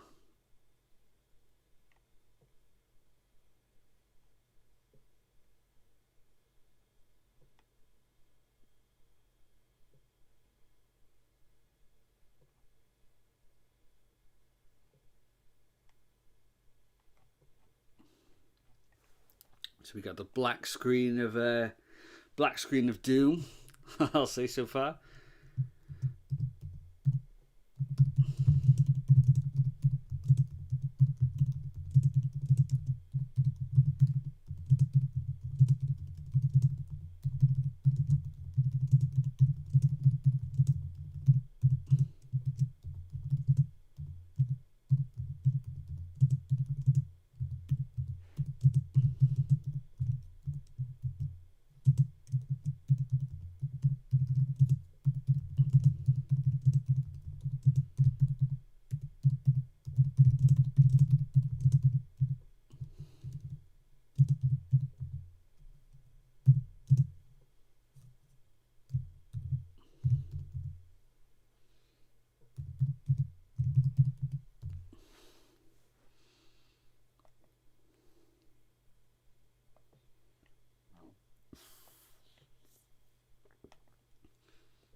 So yeah, I just put on Twitter then, everything on this episode of Dynamite has been really well done this week.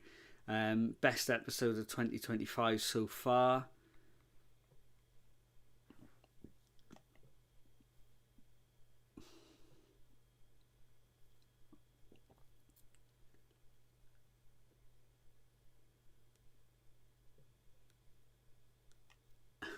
Right. Is it the real Just Incredible that runs his account, I wonder?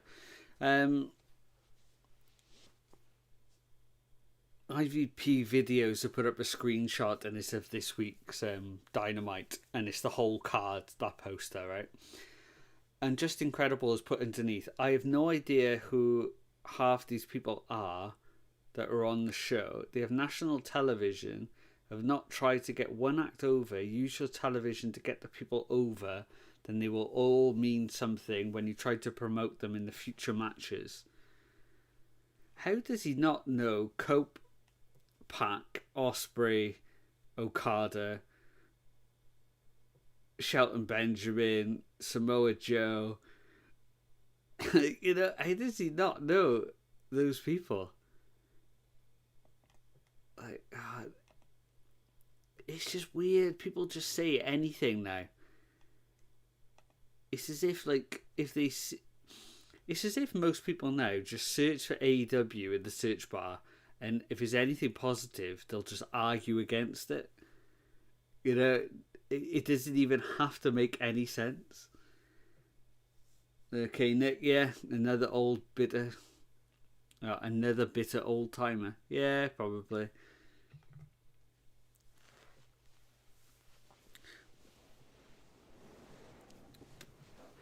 But it's like they just come up with really odd things, don't they? Like,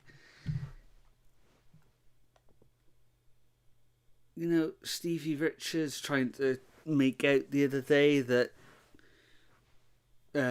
Mike Awesome never did anything memorable. And you're like, it's just lies. It's just not true, Like, can anybody really remember a memorable Stevie Richards match? And that's not a knock on him. He had a decent career, a decent opening act career. There's nothing wrong with that at all. But did he ever have a memorable match or feud? Except for, like, daft things like being tasered or being part of the BWO or Right to Censor. Like, the gimmicks, I guess, are memorable, but are any of the matches or moments in those matches?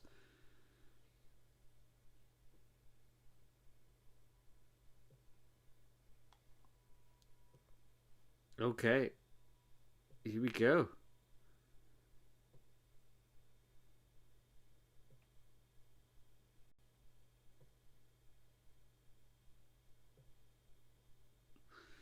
So we're getting a promo now for a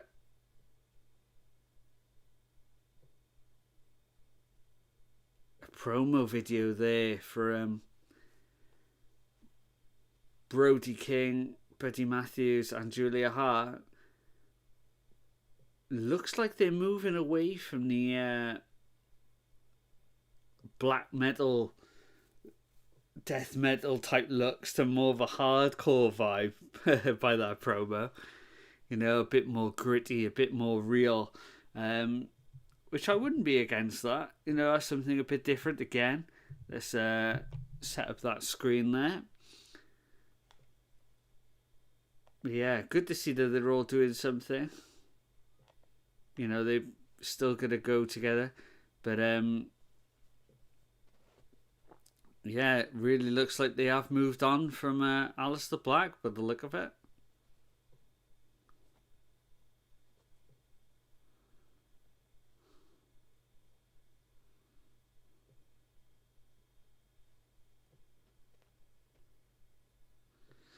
So Cope is in the ring now. We're just getting the music. Here comes...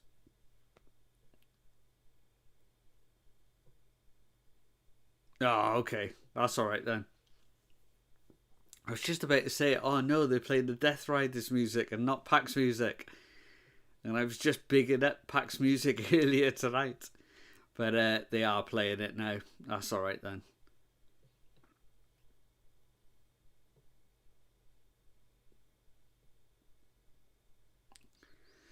See, like I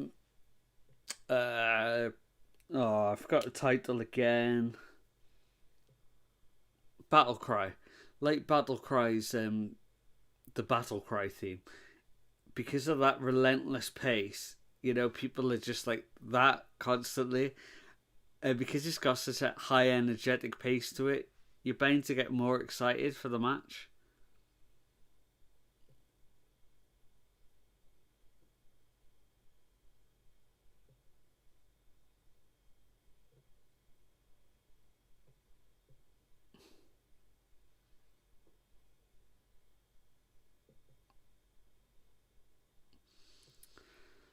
This is going to be a pretty good match, I think.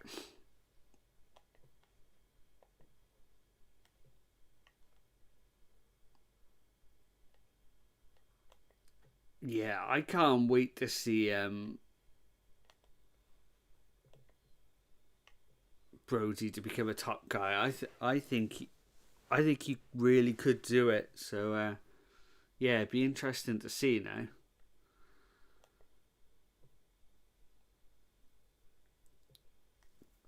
What's that? AEW win shows and special events. You can stream on Max now, apparently.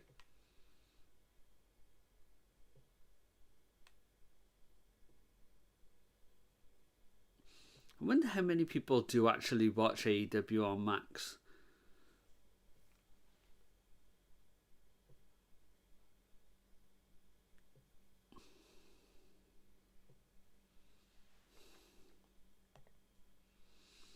He showed off in back-to-back C2s and had a great match versus Finlay.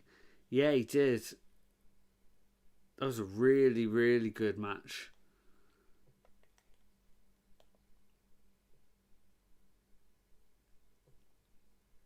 And I think neither of us were too particularly high on Finlay before that match. So to give that match praise, it must have been good.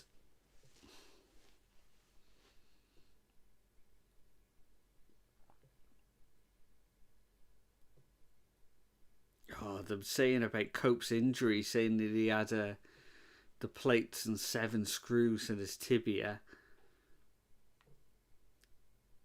That was an awful injury, but he jumped off the cage in that match against Aleister Black back last year.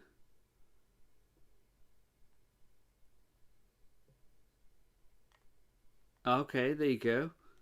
I know a lot of people from the States that don't have cable that stopped using Triller now that it's on Max. Fair enough.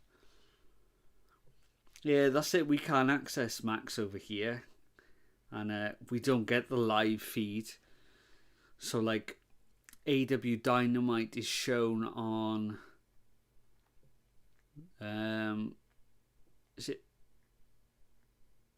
It might be like Friday nights over here, Friday or Saturday nights, and then like Collision is shown on like a Tuesday or something. It's like a few days out,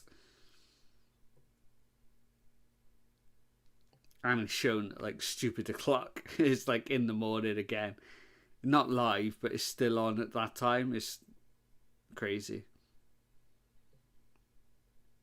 Oh,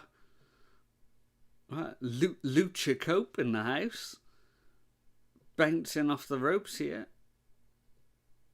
Oh, but he gets tipped over the top rope. Oh, why did my feed stop? That was weird. Oh, he Pac slammed first face into the ring steps on the outside. But if Collision is on Tuesday, the old theme makes no sense. I know. I know. It's so weird.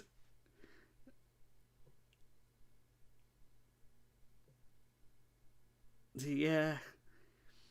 It's like in the 90s when the Monday Night Raws. It was weird that it was called the Monday Night Raws because in the UK they were both shown the next Friday. So like we had to wait like I mean there's no way they could do that now, you know. But Yeah, it was like you could watch them both though, because they were never played at the same time on the stations. So Nitro was on like 8 o'clock on one of the channels on a Friday, and then Raw started at 10 o'clock on Sky Sports. But yeah, we had to wait to the end of the week. And there was always rumours on the playground of what actually happened. And then there was always one kid who had the internet back in the 90s who actually knew what happened.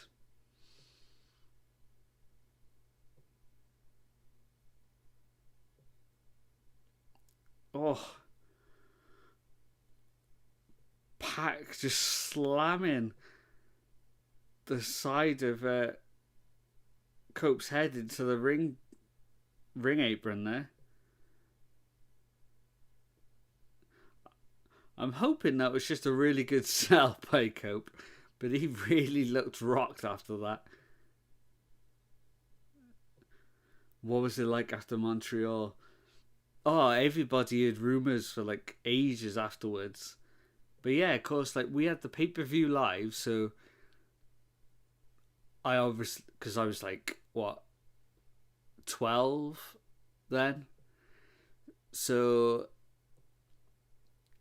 my mum used to press record on the VCR at like 1 o'clock or 12, depending on the time zone, depending on when it started. So we could watch it after school then on a Monday. And then, of course, we had to wait then till the Friday to watch the Raw after it. So yeah, all week you would just have like rumours and we'd all just be saying, what do you think happened? What do you think happened? Yeah, it was crazy back then.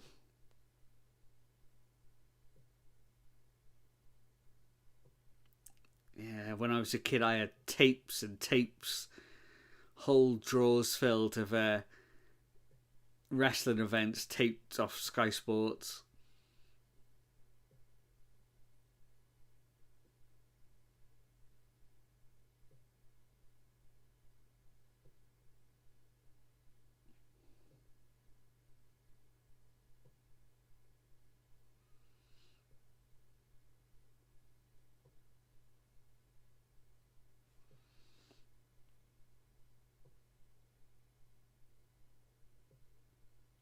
I remember with some pay-per-views as well, because they were like 3 hours long.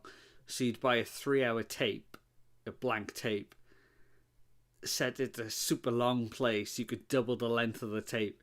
It made the quality way worse, but you could fit two pay-per-views on if you recorded them exactly right. You know, so we'd have like the two on there. But if my mum had gone to bed early and just pressed record when she went to bed, you were like keeping your fingers crossed that it had the whole main event on the end of the tape. Yeah, like you said, kids just would have no clue now of that struggle. It's just crazy how easy things are now. But yeah, like, because I used to record all the events, you know, and I kept them all as well. You know, it's like the first one I had recorded was SummerSlam 91. And, you know, and I must have recorded onto tape up until, oh, God, I don't know, mid 2000s probably. You go into school and everybody wanted a copy of it, you know. She'd lend it to one person, they'd make a copy, and then, yeah, crazy, crazy how it used to be.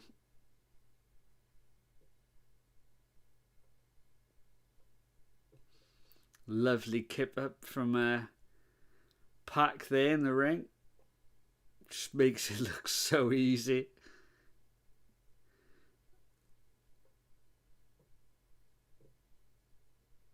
See, now Pac's probably around my age, I would have thought.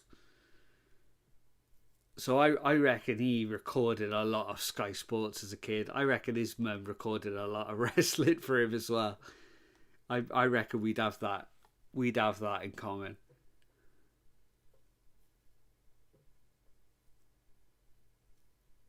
I remember being able to download Noah matches off LimeWire. Wow, LimeWire. Like, yeah, when I first had the internet and I found out, I didn't even know if it was LimeWire or if it was like Kazaa or one of those weird sites, you know. Um, I remember trying to download a Nirvana music video and it taken the best part of a week to download. And it was like a 3 to 4 minute video. You know, it was like late 90s probably, but yeah, and then thinking, oh my god, like downloaded a video is crazy. And yeah, then getting to like download wrestling matches when your internet got a little bit faster and you could download bigger files.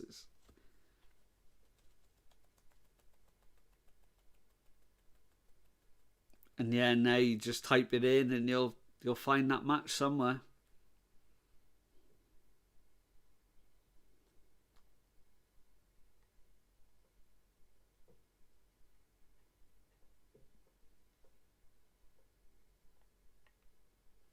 Oh, big drop kick there.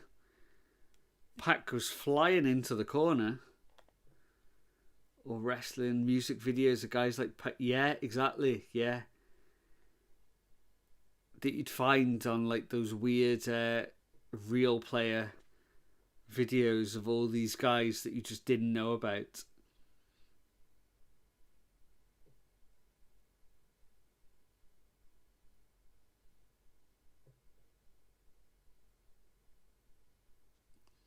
I remember downloading like a WCW music video once, and it was like, I can't remember to what music it would have been set to, but it was all like the biggest moves of these WCW wrestlers, and I remember seeing that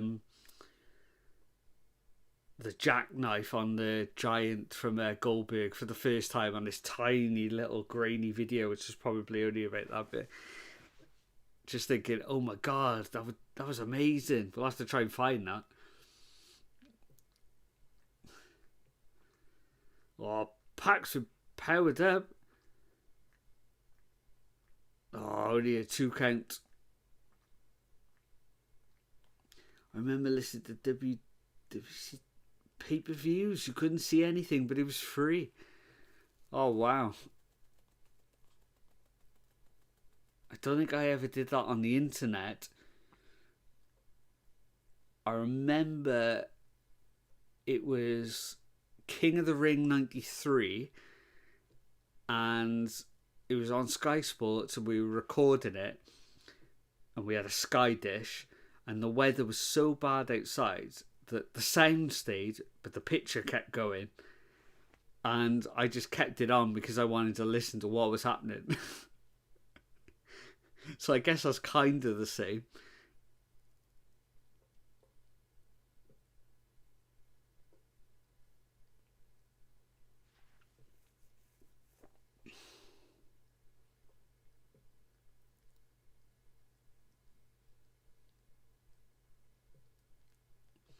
So Pac work. Oh, he's working over the injured leg, the one that Copa's had work on.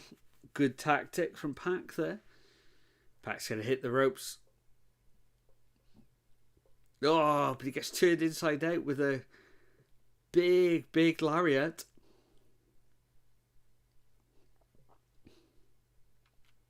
That Sting in the crowd looks more like Sting than Sting did towards the end.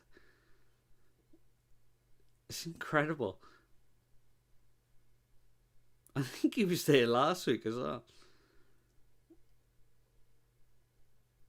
He's even leaning over the railing like the way Sting leans on things as well.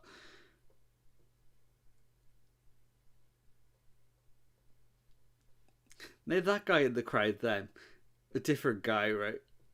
Why would you go to a AEW show with a winged eagle belt?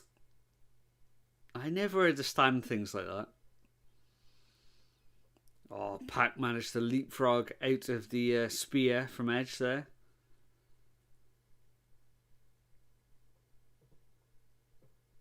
Oh.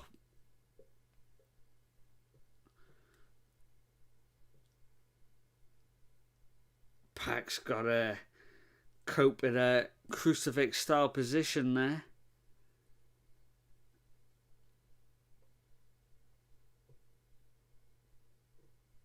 Oh, Cope just collapses to the floor there.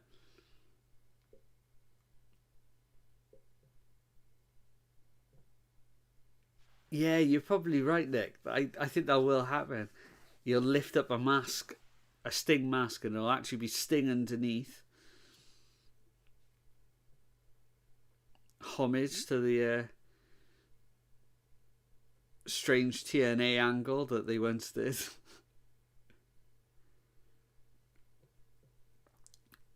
Oh, wow. Deadlift German from Pac there. Can't quite get him up there. Oh, big super kick to the back of Cope's head. Oh, and a big pump kick to the back of the head as well. There we go. There's that snap German suplex.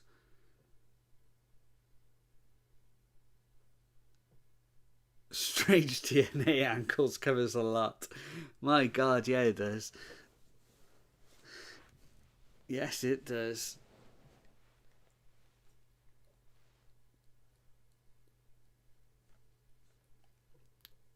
Oh.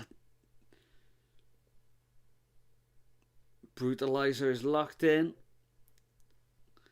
Pac has got the S grip all cinched up.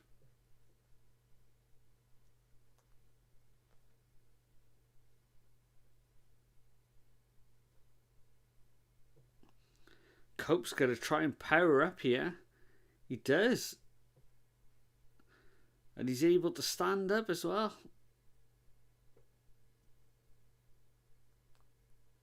Oh. And he slams him down.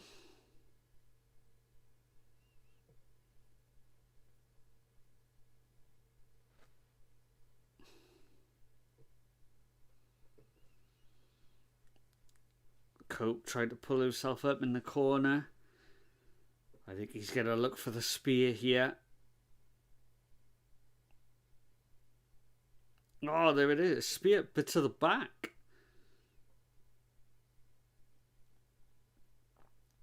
And now he's going to the other corner. Could he get a spear? Yeah, there we go. Proper spear now.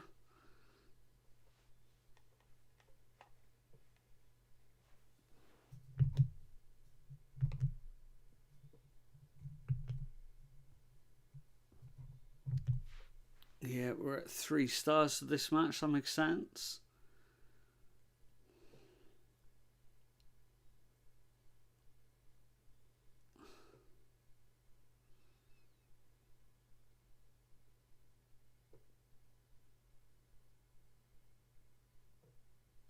Oh, a big cutter there from like a spinning cutter.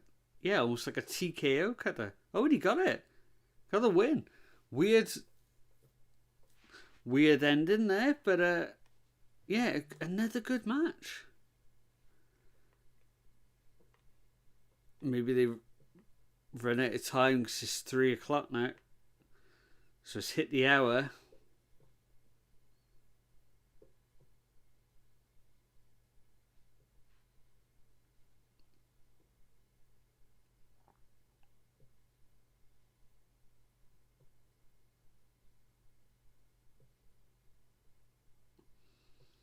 Oh, we cut to the backstage area.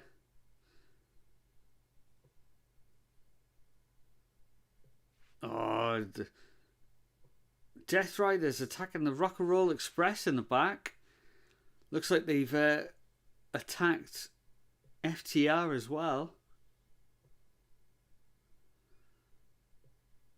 Oh, and they've told Cope to stay right there. Here they come. Oh, wow. So the Death Riders are going to come out to Cope here. Cope's got no help now. All of his allies have been injured.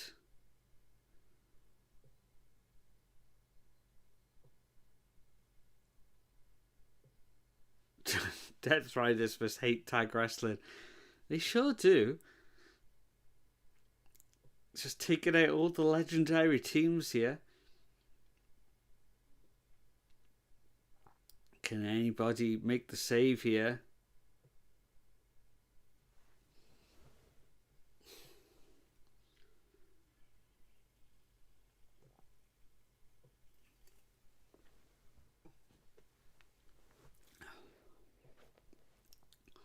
Oh, and it's a 4-on-1 attack now. Marina Shafir staying on the outside, but everyone else just attacking Cope in the middle of the ring.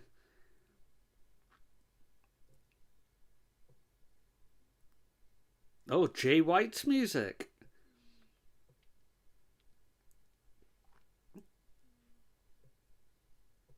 Here he comes.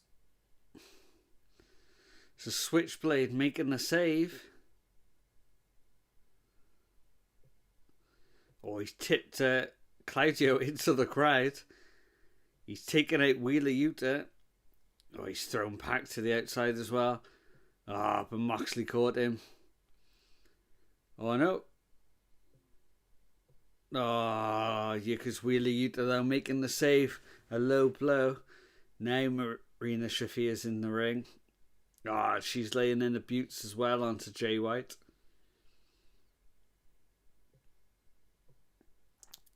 Is anybody going to make the save for Jay White now?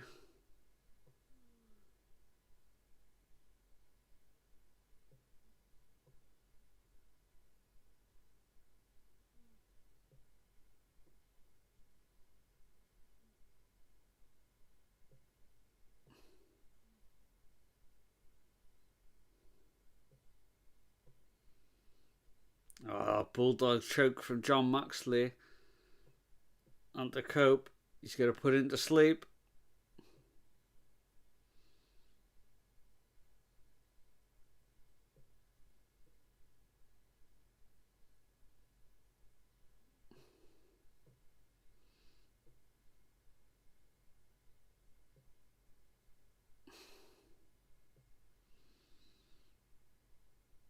Oh, he's just twisted at the neck of Cope now.